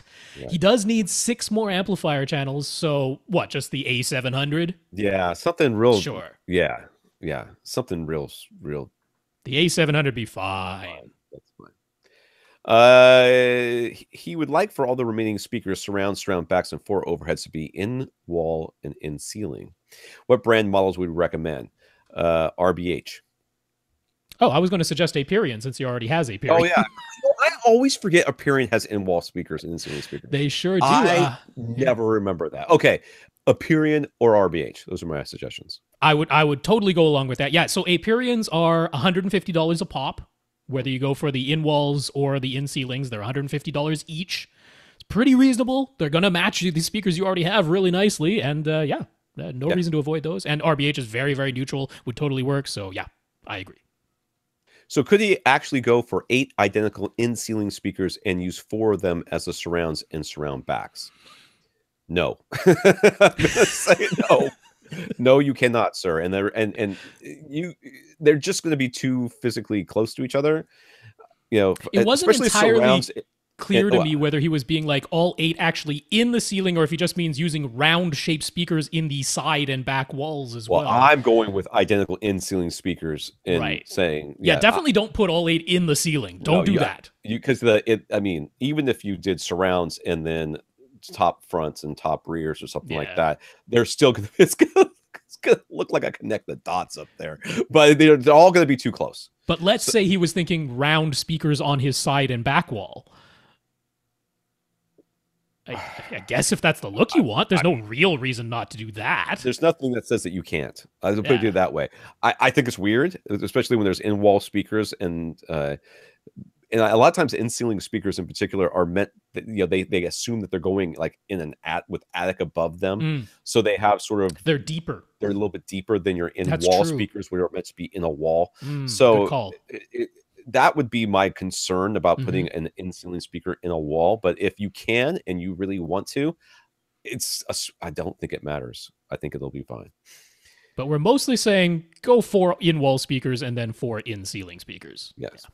He asks, is there a best in-ceiling speaker for Atmos, or will just about any in-ceiling speaker do? He could get a deal on some Klipsch CDT 5800 in-ceiling speakers, but would they play nice with his AVRant towers and center? It would have to be a deal because on Amazon they're $400 each, or $300, something like that. $300 to $400, way more expensive than the AVRants, at least on Amazon. Okay, so is there a best? Let's answer that first. In the in-ceiling speaker for Atmos, yes, the best ones are the ones that make noise of any kind whatsoever. I'd like slightly better than just literally making noise, but not much though. They don't have to be much more capable than just farting out some noise up there. I don't think that the Klipsch is a great idea, and it's not because they won't they have some sort of sound that will be different than the AVRants. I think the problem is level matching all your speakers together. You're going to have these Klipsch speakers that are a lot more efficient. Those Klipsch in ceilings aren't terribly much different from most other speakers.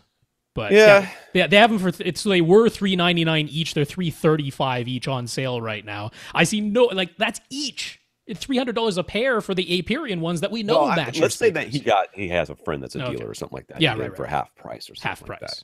It's still the same price. Yeah, I mean, there's no reason why you couldn't do it.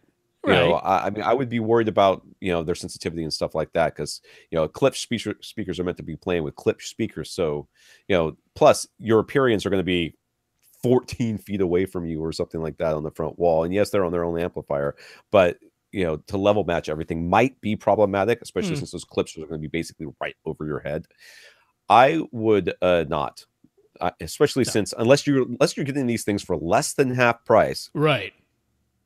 Then I would go with the AVRants or the RBHs. I just go with the AVRants either way. I don't think the price is going to be way off. Steve is comfortable installing all of the audio gear, running any low voltage wiring, handling acoustic treatments, and doing drywall and trim work himself. He plans to hire an electrician for when he adds some outlets to his room, and he might decide to hire a professional calibrator for his projector after it's installed. But is there anything else where he should definitely hire a professional installer? Well, if you're comfortable doing all of that stuff, first of all, I don't think you need to hire the calibrator. Let me be honest with you. Questionable. That's a questionable expenditure of money. You could probably get away with just I'm just going to set it to cinnamon mode, and I'll see you later, guys. No,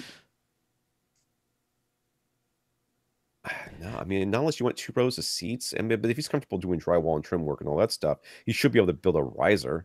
I mean, I would certainly. He talked about knocking out a wall. Make absolutely sure that's not a load-bearing wall. Well, I'm assuming he has, but yeah, one would think. But make absolutely certain of that. Afterwards, though. If you are doing any framing, like you didn't mention wanting to do framing, so if you are doing any framing, that's definitely, if you're going to touch the HVAC in any way, definitely hire a professional to do that. Soundproofing, maybe, if you're worried about sound. I'd almost want to do the soundproofing myself. I wouldn't trust a contractor to do soundproofing, but HVAC for sure. So HVAC, electrical, the things that you would definitely want to hire a professional for those. William was sent our way by someone posting on Reddit. This is literally the first time that has ever happened. I've never remember anybody ever talking about Reddit with us before. That's why I threw that. Hey, Reddit! I thought you'd get a kick. Reddit. Okay. William lives in Canada, so here we go. Rob, this is you. Mm-hmm. So he's looking for products that are available to him and will fit with his $6,500 Canadian budget. So $6,500 Canadian is, I believe, about $350. It's about $4,000 US. Whatever. He wants a 5.1 speaker package with an AV receiver. He hasn't auditioned anything in person. He says he's not an audiophile by any means and was thinking he really wouldn't be able to discern one good set of speakers from another. Sir, I will tell you right now, that is 100% not true. I have sat down people who have made the exact same claim, and I put two speakers next to each other and A/B'd them for 5 minutes. And they're like, I like that one better. That's literally all it takes. It is so easy to hear the differences. Anybody who can hear can do it. So he just did some quick searching online and came up with a Klipsch reference Premier 5.1 package that includes tower front speakers, a center, a large center, bipole surrounds, and their 15-inch subwoofer, along with the Denon AVR S730H receiver. He likes the looks and it fits his budget. But before he pulls the trigger, he thought he'd double check with folks on Reddit and now us. Mm-hmm. Well, I'm glad the Reddit people said something about this because, that's a good idea. His room is open to lots of other parts of his house, kitchen, dining, and basically the whole downstairs via the open staircase and the diagonal setup with his TV in a corner and his love seat and sofa diagonally across needs to stay. His current speakers are a home theater in a box that came with his TV. So those probably sound pretty good. And what started this whole upgrade idea is how poor the skinny little center speaker sounds. He'd also love to wall mount his surround speakers instead of them being on stands. He's open to having two subwoofers, and he plans on getting a large rug to cover a good portion of his hardwood floor. So if you are watching on the YouTubes, there is a picture, a diagram, it looks like here, and his couches. So one set is in the corner. That's where his TV set and his speakers, and it looks like one of his sub is all in the front corner. That's right. And then he's got a couch across from it on the I will call it the back wall. So it's not exactly straddling the corner completely. It's sort of it's in the corner, but across the room from it. So if it's on the left, the couch is on the right. And there's the love seat on the top. It's a diagonal setup. Anywho, so these are little B skinny speakers. So maybe we should take that into account. Mm-hmm. He's got a little TV stand thingy going on there with some sort of cable box maybe happening, and there's stairs going down, and there's kitchen, and wow, this kitchen is upstairs, or maybe that's a basement down there. I don't know. Yeah, could be leading down to a basement or something. I've only ever been in the house once that had the kitchen upstairs and like the living room downstairs. It was a servant's quarters for a farm back in California when I was living. My girlfriend's house was like that. All right, so so the main couch, it looks like on the wall furthest away from the TV. Is that bias lighting or is that just a string of LEDs? He's got bias lighting behind his TV. Yes. Okay. And then he's got the surrounds are in the corners, and his couch is right smack dab on the wall. Yeah. I hope that helped anybody who is listening to this understand. Basically, put the couch in the middle of your wall, okay? Then across from you, where the TV would be, scooted into the left corner. That's what the setup looks like. That's right. Is the Klipsch reference 5.1 Premier 5.1 speaker package plus the Denon blah blah blah receiver combo we would recommend, or is there a group of products we would recommend more highly for a setup? He just wants something that will last. I'm not recommending those Klipsch's specifically. I mean, honestly, I don't think those would be a bad choice at all if you like the way they sound. Right, and that's the thing. Well, not only that though. I mean, the problem I have with the setup more is that you have a receiver that you can't choose and a subwoofer you don't want. So with the, I mean, the 15-inch Klipsch Premier reference Premier sub, that's not a bad choice for this space. That's a reasonable, slightly over $1,000 sub. I'd want you to get a second one. Right. But, so, I mean, that's not a terrible choice. I will warn you, I mean, he's got a subwoofer from a home theater in a box right now. Take 8 of those, form them into a cube, and that's the size of the 15-incher. Or that might even be a little bit smaller than the 15-incher. He doesn't look like he has a humongous amount of room in this room for big old subs either. Not tremendously. So, I mean, if this were my room, I would be choosing something different than this pre-put together package. But if you went with that package, I'm not going to tell you that's a terrible choice. I think it's a pretty appropriate choice for this room. I just want you to make sure you really like Klipsch before you invest all this money into it. That's all. Right. Well, one thing I'm going to suggest just right off the bat, if you get 2 subs, and unfortunately your room is, while it's pretty easy to place 2 subs into 2 opposing corners, it is maybe not going to work because of all the open spaces. It's not a rectangle that we're dealing with here, not at all. No. But if this were my room, where your surround right speaker is, that's where I would put 1 sub, and behind my TV I would put the second sub. Yeah, in the corner behind the television, and I would go for a couple of cylinders. Yeah, I'd go for a couple of SVS PC 2000 cylinders. Absolutely, I would use the cylinder in the right corner in your surround, as your surround right stand. Basically, I guess you could, yeah. Right up there. Put it on top. It's got the new one's got the wood tops on them, so it does have the wood top on top. So yeah, I would as a stand. So you can get those SVS cells through both sonicboomaudio.ca and Electronics for Less. We already know he knows about Electronics for Less because that's where he was looking up this Klipsch package. Now, Electronics for Less actually owns Sonic Boom Audio, so it really doesn't matter which one you go with. But I would get your subs there. I'd get a pair of the PC 2000 subs. So that's taking up about $2,100 out of your Canadian $6,500 budget. That's different. That's different. Yeah, it is different. That sounds expensive.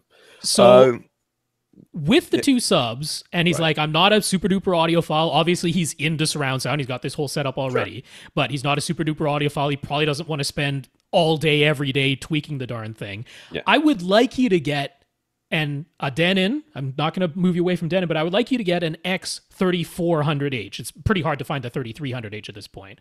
Right, that does 7 speakers, right? It does 7 speakers. He only needs 5, but it has the dual subwoofer setup. Yeah. That I think is going to be a benefit here. Is it going to be the absolute most optimal dual subwoofer setup? No, but it's for the normal person, this is the way to do it. You can get that from Gibby's Electronics. They have the B stock directly from Denon, $700 for the 3400H. It's not too bad. Pretty good. Yeah. So that's really what I would get. And then I would stick with Gibby's myself in this setup. I would get some Paradigm Monitor series speakers. I think they're going to be a lot more neutral than the Klipsch are going to be. And what I like about them in this setup, because he's got a pretty good distance between his TV and seats. Yeah. The Paradigm Monitor series, they're not quite as efficient as Klipsch, but they're more efficient than... They're about 93 dB with 1 watt. Yeah. Whereas the Klipsch's are like 96 dB with 1 watt. So 93 dB is a fair bit. So I was looking at like Kef, for example, because Kef would be... But Kef's way down like 87, usually. They're like 86, 87 dB, which for most rooms would be probably fine. But they're a bit more expensive, and they're not as efficient. The Paradigm Monitor series, they've got the nice efficiency. They'll play really nicely with that Denon 3400. And Gibby's actually has a 5-speaker package that I think is perfect with the Monitor 9 towers, which I like a little bit better because they're slimmer. And looking at the setup he has right now, I'm like, you don't have a ton of space to the left and the right of your TV. He doesn't. That's right. So I think a skinnier tower makes a lot of sense, which the Monitor 9, they use the 5.25-inch drivers, a whole bunch of them. So they give you a little bit skinnier tower. They give you the really nice Monitor Center 3, which has the tweeter above a mid-range, which you have a wide seating area. And I like that. I don't actually really like that Klipsch center very much. So, all in all, I'm going to have the links. So come to avrant.com. We're going to have the links there. And I would point you to the Paradigm Monitor 9's speaker package from Gibby's. I'd also get a 3400 from Gibby's, and I'd get 2 PC 2000s from Electronics for Less. I love the idea of getting a big rug on your floor. That's going to be a good idea too. Is there any way I can convince you to pull that couch off that back wall? Just like or put something absorptive behind both of your seats, because you have some artwork up there already. That's right. And I'm like, could you replace those with acoustic panels? Now, there is actually a place called acousticpanelscanada.com. Oh, so that, I haven't heard of that. That gets rid of all the crazy... Because honestly, if you buy from GIC or from Acoustimac, the shipping into Canada is like, it costs more than the panels themselves. Right. So that's tough to swallow. So even though the acoustic wars. Jeez. Even though the Acoustic Panels Canada panels look more expensive, they're like $90 a panel instead of like $55 or $65 a panel. But you got to remember, exchange rate and shipping you're not paying for. So they actually do mention that they used to do art panels. Their link isn't working right at the moment, but I don't know if they can still do art panels or not. But if they do, give them a call. You could get some art printed on those panels. So if you could put just some absorptive panels behind both of your seats on those walls, that you have them. If you go with the package that I recommended, you still have money left in your budget to get that. I like that package. I can get behind that. Sure. You know, one of the advantages of being in Canada, you got more access to all those Canadian brands that we do down here aren't quite as financially competitive with some of the other stuff that we have access to. I like the neutrality and the efficiency of the Paradigm monitors. Yeah. And it could very well be, I just want to say this, it could very well be that the clips would sound best in your room. Maybe. Could be. But or that you just like them the most. Or you could, but as us not having heard, being able to listen to your room, and you not having an opinion about any speakers whatsoever, it makes more sense for us to push you towards a direction of a neutral speaker, which if you have a problem, we then now know it's the room. Yeah. You know? Yeah, because the paradigms are tell it like it is. That's right. Either you just don't like what you're listening to, or there's something wrong with your room if you don't like the way they sound. Right. And the clips, on the other hand, I'm like, they could interact with your room in such a way that they just sound amazing in there. That could be the case. Or it could be that it's hot garbage and there's no way for us to fix it. You shove a bunch of acoustic panels in there, you carpet the floor and the ceiling and do all this other stuff. You're like, I still don't like the way they sound. Like, well, you said the major thing you wanted to upgrade was your center, and I like the Paradigm Monitor Center 3 a whole lot more than the Klipsch Center, so I'll just put that out there. So while researching, he started feeling a bit overwhelmed by all the specs for speakers and receivers. That's the problem. Fair enough. He took the step of emailing Klipsch. I'm sure that helped. And they replied that for the reference Premier speakers, he was considering he should get an amplifier that has a minimal maximum output. What? A minimal maximum. So in other words, this amount or more as the stated maximum. Of 120 watts per channel at 8 ohms. So he started looking at receiver. Why on God's green earth would that be the case? Well, that would max out the potential output of those reference Premier speakers. You definitely don't need that much power. I have no idea why you would ever need that much power. I guess it's a safe answer. If you have this much, you'll never run out of amplifier power. True, I guess, theoretically. So he started looking at receiver specs, but there are numbers from 8 ohms, 6 ohms, sometimes 4 ohms. The numbers are all over the place. Sometimes it says 2 channels driven. Sometimes it says all channels or 1 channel. What the heck does he actually need? Literally any receiver would be fine. For Klipsch, with the 90s. So the figure to really look at on the speakers is going to be listed as either sensitivity or efficiency. And it's going to give you some number in decibels per watt per meter. So that means that 1 meter away with only 1 watt feeding it, this is how much loudness comes out of the thing. And like we said, the Klipsch are like 96. The Paradigm Monitor series are like 93. And then most speakers, like the Kefs, are like 86 or 87. That's how many decibels they can play with 1 watt. Now, granted, that's from only 1 meter away. So as you move farther away, you'll need a little bit more power to equal that amount of output.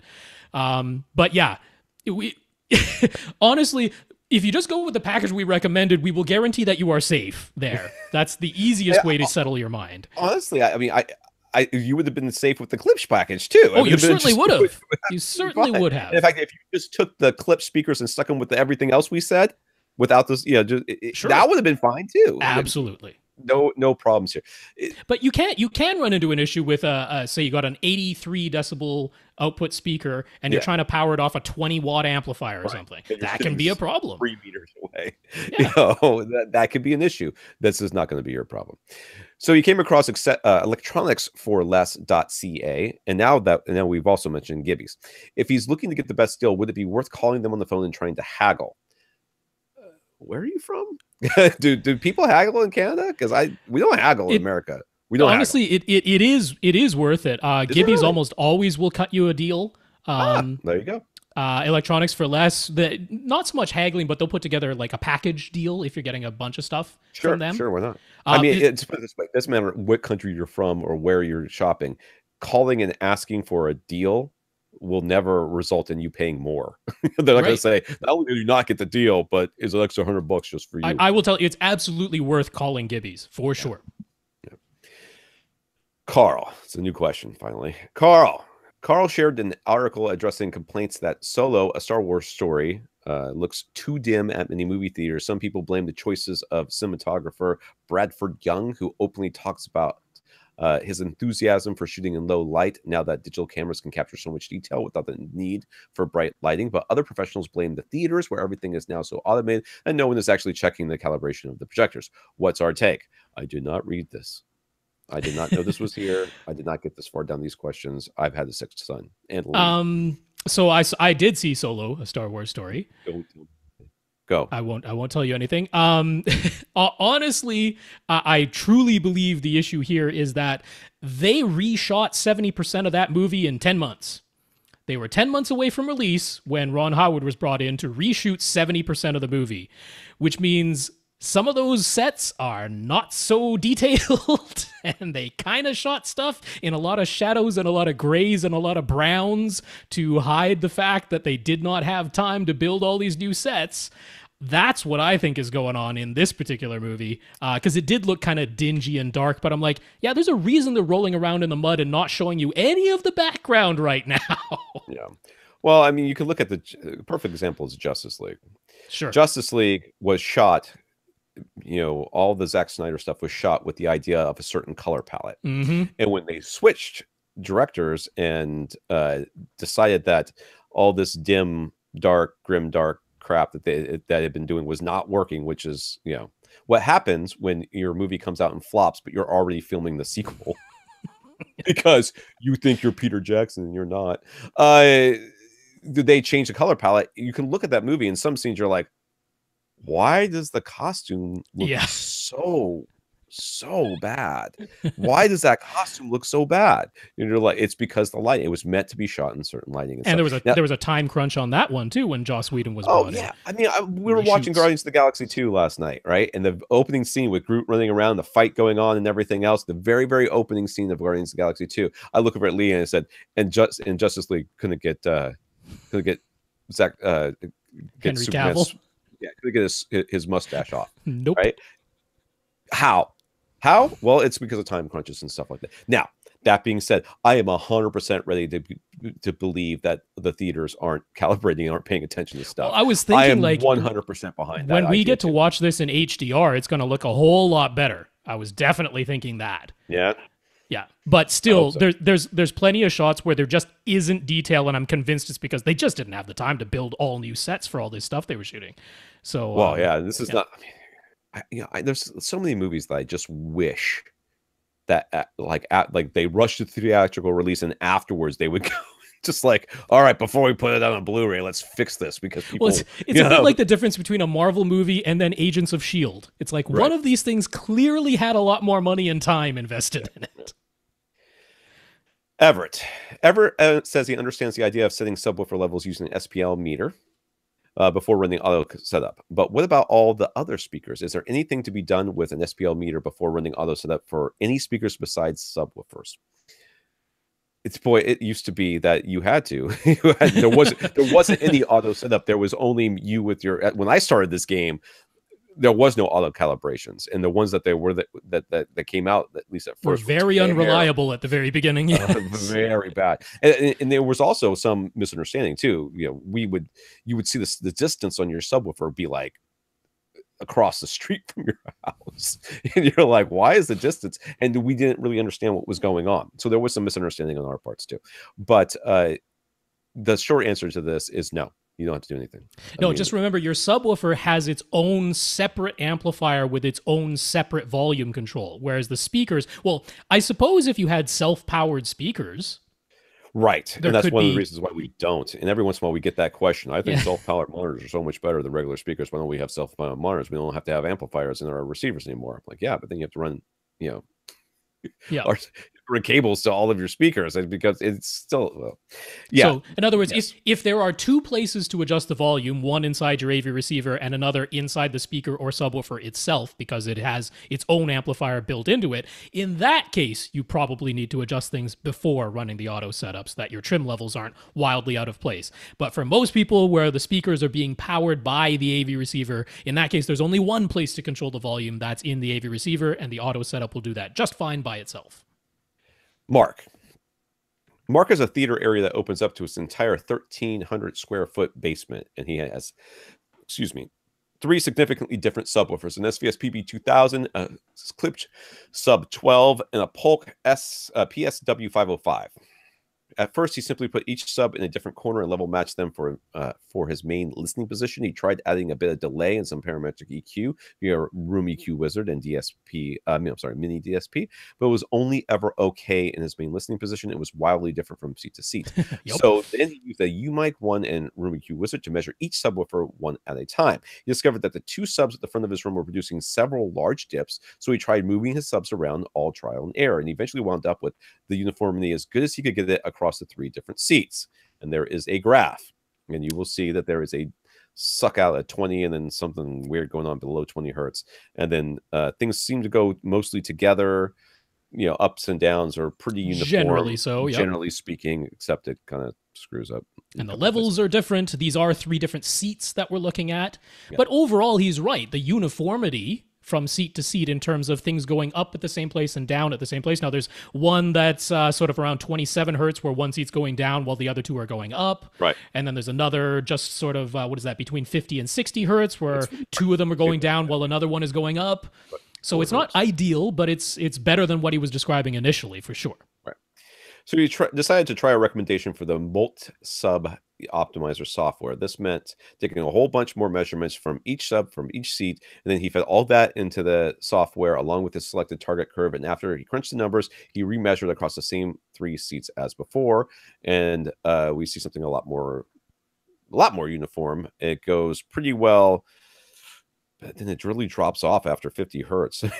It's going, but that's his target. I mean, that seems to be a manual target because he's clearly getting significantly more output everywhere below 50 hertz than he was before, and then now it's much higher below and then trailing off. So he must have done that as his target curve. I that's why I said it was weird. It should be going straight. And actually, the from 20 hertz to 45 looks pretty good. I'd be pretty happy with those results. Yeah, I mean, there's one little wiggle right around 25 hertz. That subwoofer, whatever the subwoofer is, that's a seat, right? Those aren't subwoofers; those are these are three different seats. Yeah, that seat is in the null right there. A little bit. Yeah, but overall, I mean, these lines overlap pretty darn well. It's funny that those three seats, you can see that between like 22 hertz and 24 hertz, one seat's in the null, then the next seat's in a peak, and another seat next to it's in a big null. So they just got other. Plus, remember, he really only has one sub that plays down to 20. Right. The other two really don't reach down to 20, so this is not unexpected. Right. So he also tracked the waterfall graphs just as his main listening position, and while it looks like there might be some strong ringing around 60 hertz, overall, it looks more like what we said it should be a target, with rising decay times as you go lower and lower in frequency. So we got a before graph here for those of you, whatever. It looks like terrible mountain range, and then we have an after graph here, which looks much better, but also like a mountain range. So he ran so many bass sweeps, he started hearing them in his mind when nothing is playing, but he's feeling as though the effort was worth it, and he's enjoying the end results and a much better consistency from seat to seat. So naturally, he's wondering if there's anything he could do to improve things even further. There's still a bit of inconsistency between 20 hertz and 30 hertz. Could adding more absorption panels do anything to address that? Would upgrading one or more of his subs improve things, or is this as good as it gets? Yeah, okay. So what are the other subs play to? Because I don't remember off the top of my head where they. So that PSW 505 that gets down to maybe 30. Okay, so that one's not even the mix here. And then the Klipsch gets down to a good, 26, 27 or so, but it's not really. It's certainly not getting all the way down to 20. So this is a non rectangular room because he says it opens to other parts. So after doing all this work, I would be honest with you, I would probably just walk away, just go with it. If you're not going to be buying anything, I think you're pretty much as good as this is going to get. Like I say, noticing that you've got this little bit of inconsistency from 25 hertz down to 20 hertz. I'm like, that's because you really only have one sub playing those. That's right. And that's the difference right there. That's why you have that peaks and dips from seat to seat, because you have one sub playing that content. Would buying a second sub that can play down that low increase your consistency? And the answer is probably. Oh yeah, you'd have a much better shot at it in any case. If you're case. Doing the kind of work that you did to get this, you would almost certainly end up with better consistency down there. And honestly, if you bought another sub, you should get rid of the other two. In my opinion, you would just use the two subs to do this. But absorption panels won't help you at all this low. No. You're lucky if an absorption panel helps you down to 60 hertz. Below that, nothing. It's got to be multiple subs below that. So really the only thing to do at this point is to upgrade one or more of your subs. Yeah. We have 15 minutes left and the night is out. Jeremy is the fellow with the living room setup where all the speakers and subs are in ceilings and in walls. So he was getting so much leaking noise, even from his gutters outside. And Rattle was considered ditching the whole setup for just one pair of really high-end speakers. Okay, and I don't think we like that idea. But the dude who asked if he could put all of his speakers in ceiling speakers, this is what that looks like. Yes, it looks like a checkerboard up there. Well, now he has a completely different option. In their basement, they have an enclosed 18 by 17 by 10-foot room that was intended to be their home gym. Aha! The whole famous, I'm going to have a gym that I'm going to work out in, and then never do. Jeremy already works out 5 days a week, and he's discovered that he has no interest in doing even more at home. So the gym has never been completed and never been used for almost 5 years. Sounds like a home theater to me. He talked it over with his wife, and she's agreed that he might as well turn that room into a theater. Hooray! Hooray! So here's the room. No. What am I looking at? Is this the room? So there's a diagram, and then there's the room as it is right now. Diagram. Oh, there's a diagram. Okay. So you go into the gym. It's almost square. It's got some doors or something. Is that what those things are at the bottom? So there's some bifold doors that are the entrance.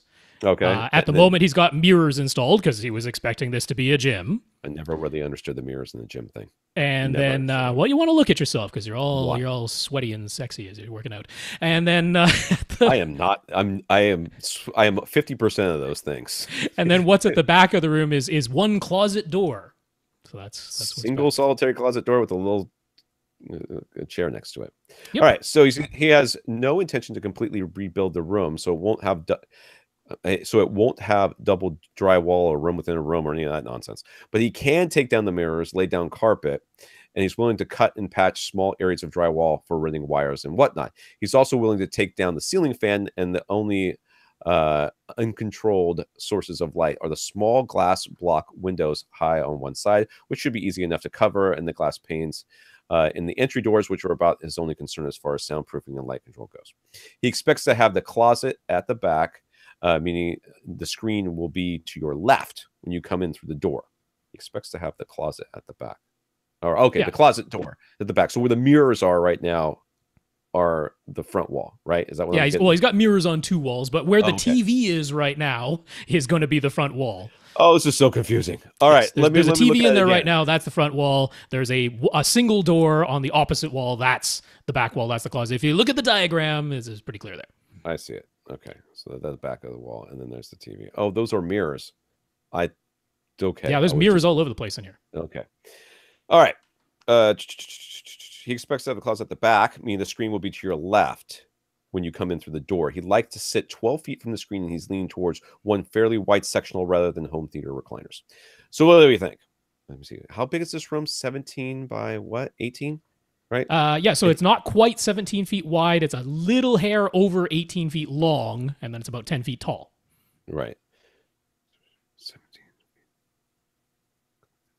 So 18 feet. So the long distance will be the longer depth of it, the longer line. So it'll be on this on the shorter wall, like we expect. Yep. So what do we think? Just looking at this room, the way it's starting point, if this were our room, what are some of the things we would want to do, and some of the things we'd want to avoid? Yeah, okay, so carpet it for sure. Get rid of the mirrors for sure. Yep. I think you got no problems doing it the way that you say. On the other hand, if you turn the whole thing around so that the screen is on the wall with the closet, then you could build a very shallow false wall there, or not necessarily shallow, but build a little false wall there, and then put all your gear in the closet behind the screen. How would you get to it? You don't have to get to it. That's what the false wall is. You don't have to get to it. Once it's back there, it's back there. It's done. Either way. So you could do it either way. Or you could put it that gives you a completely clean look, right? There's no door to look at. You could just take the door off the hinges. I'm not worried about a door behind me that I'm never looking at. So either way, I would take the door. You don't necessarily have to take the door off the hinges, but you would I would put my gear in the closet. Okay. I would run all the wires to all the speakers that you're going to have. And he said that he can do the drywall patching and all that stuff himself. He's willing to do drywall patching and all that himself. Yep. To me, you're going to sit 12 feet. I think that sounds okay. Sounds very reasonable. I would have a nice projection screen set up here. There's no reason to have anything but a fixed frame on the wall if you're going to do it that way. Put your speakers. You can do freestanding. You can do on walls or in walls. I would do freestanding because it just.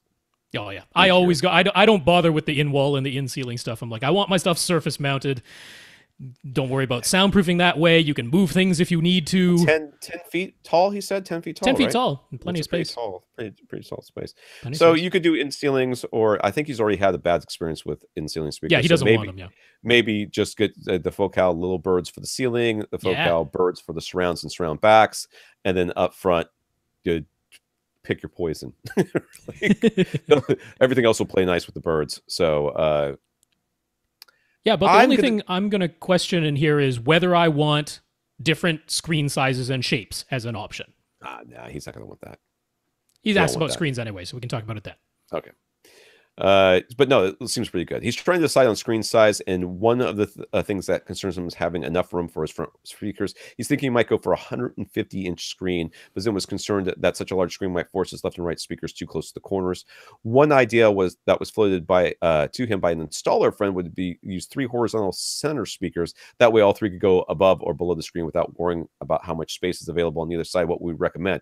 Okay.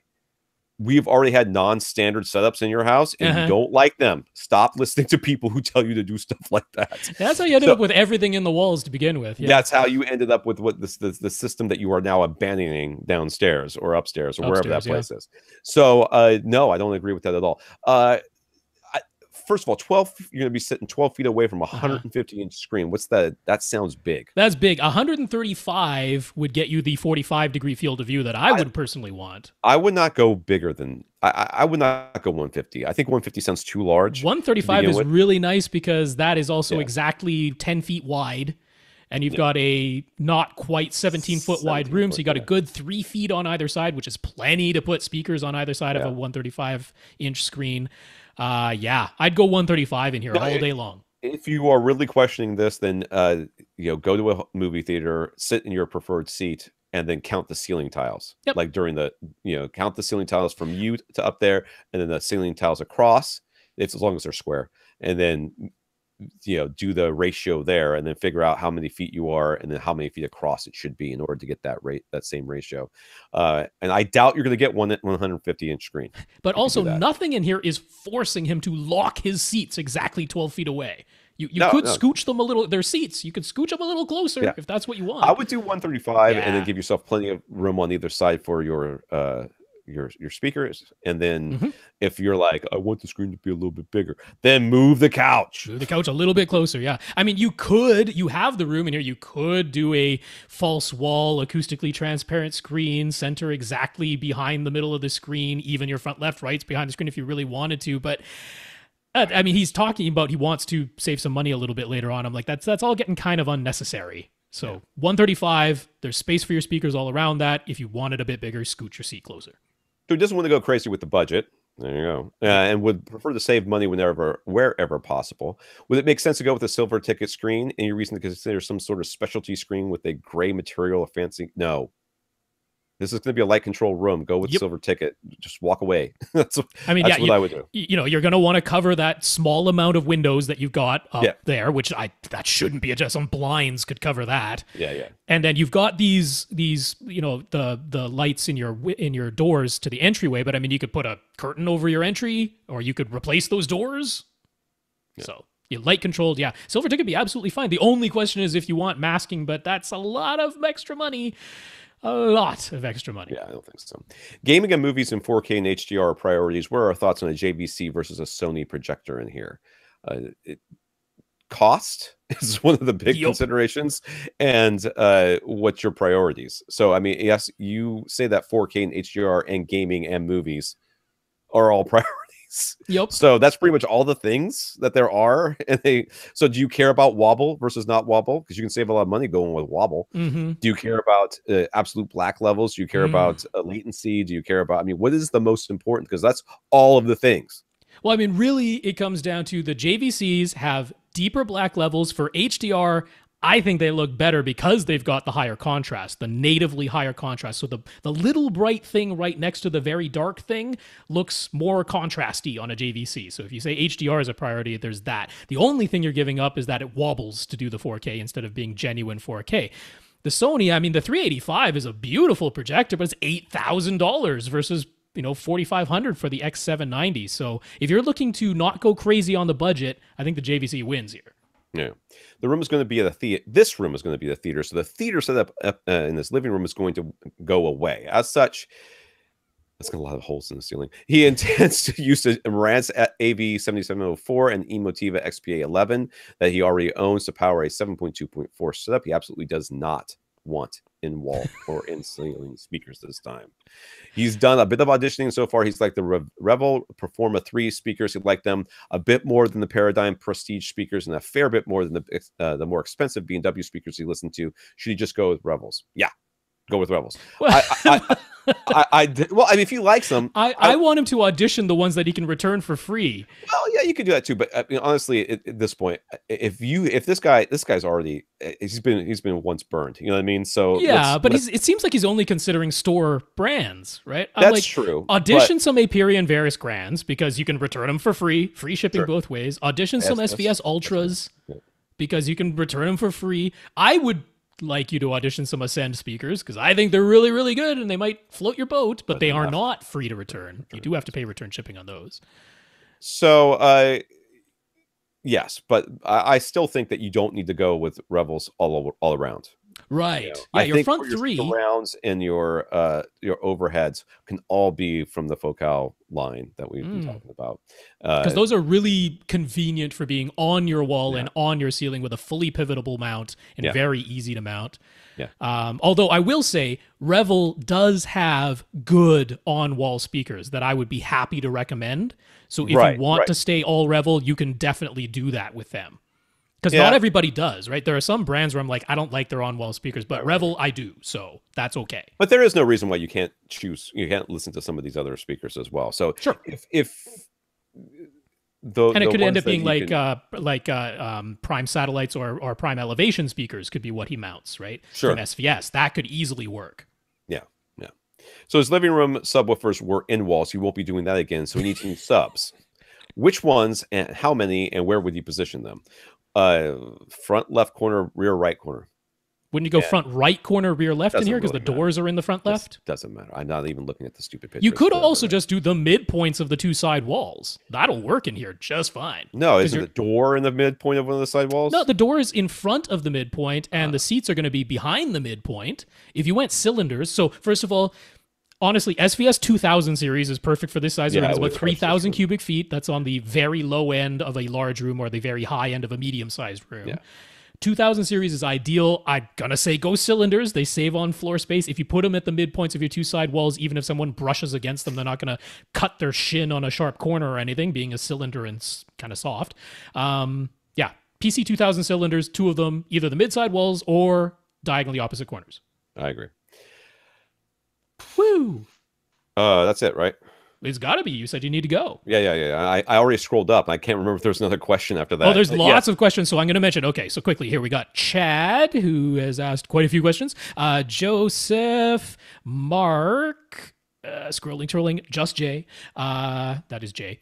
Terry G, Heath B, twirling, Travis, and Monty. And then we had some questions from Infinite Gary, which we might or might not get to. Oh, okay. Wow, that's a lot. But we'll get to them next week. You're up next week, guys. We will get you next week. That's right.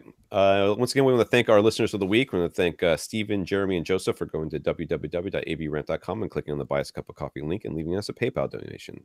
Yeah, Stephen, Jeremy, Joseph, thank you very much for those donations. So I want to thank our 61 patrons over at patreon.com. Patreon.com/AVRant Podcast. Thanks so much to our 61 patrons. And we want to thank Jason, Chris, and James. Jason let SVS know. He talked to SVS about his subwoofer purchase. Chris is going to be donating an Istheon hub to one of our lucky listeners. And James is making me something with my new business's logo on it at fearlessmobileclimbing.com. You can visit it. For sure. Chris, James, thanks for supporting the podcast. And Jason, congrats on that PC 2000 subwoofer purchase. I hope the feeling in your toes comes back. Right. Okay, for AV Rant, I'm Tom Andry. And I'm Rob H. Now go out and listen to something.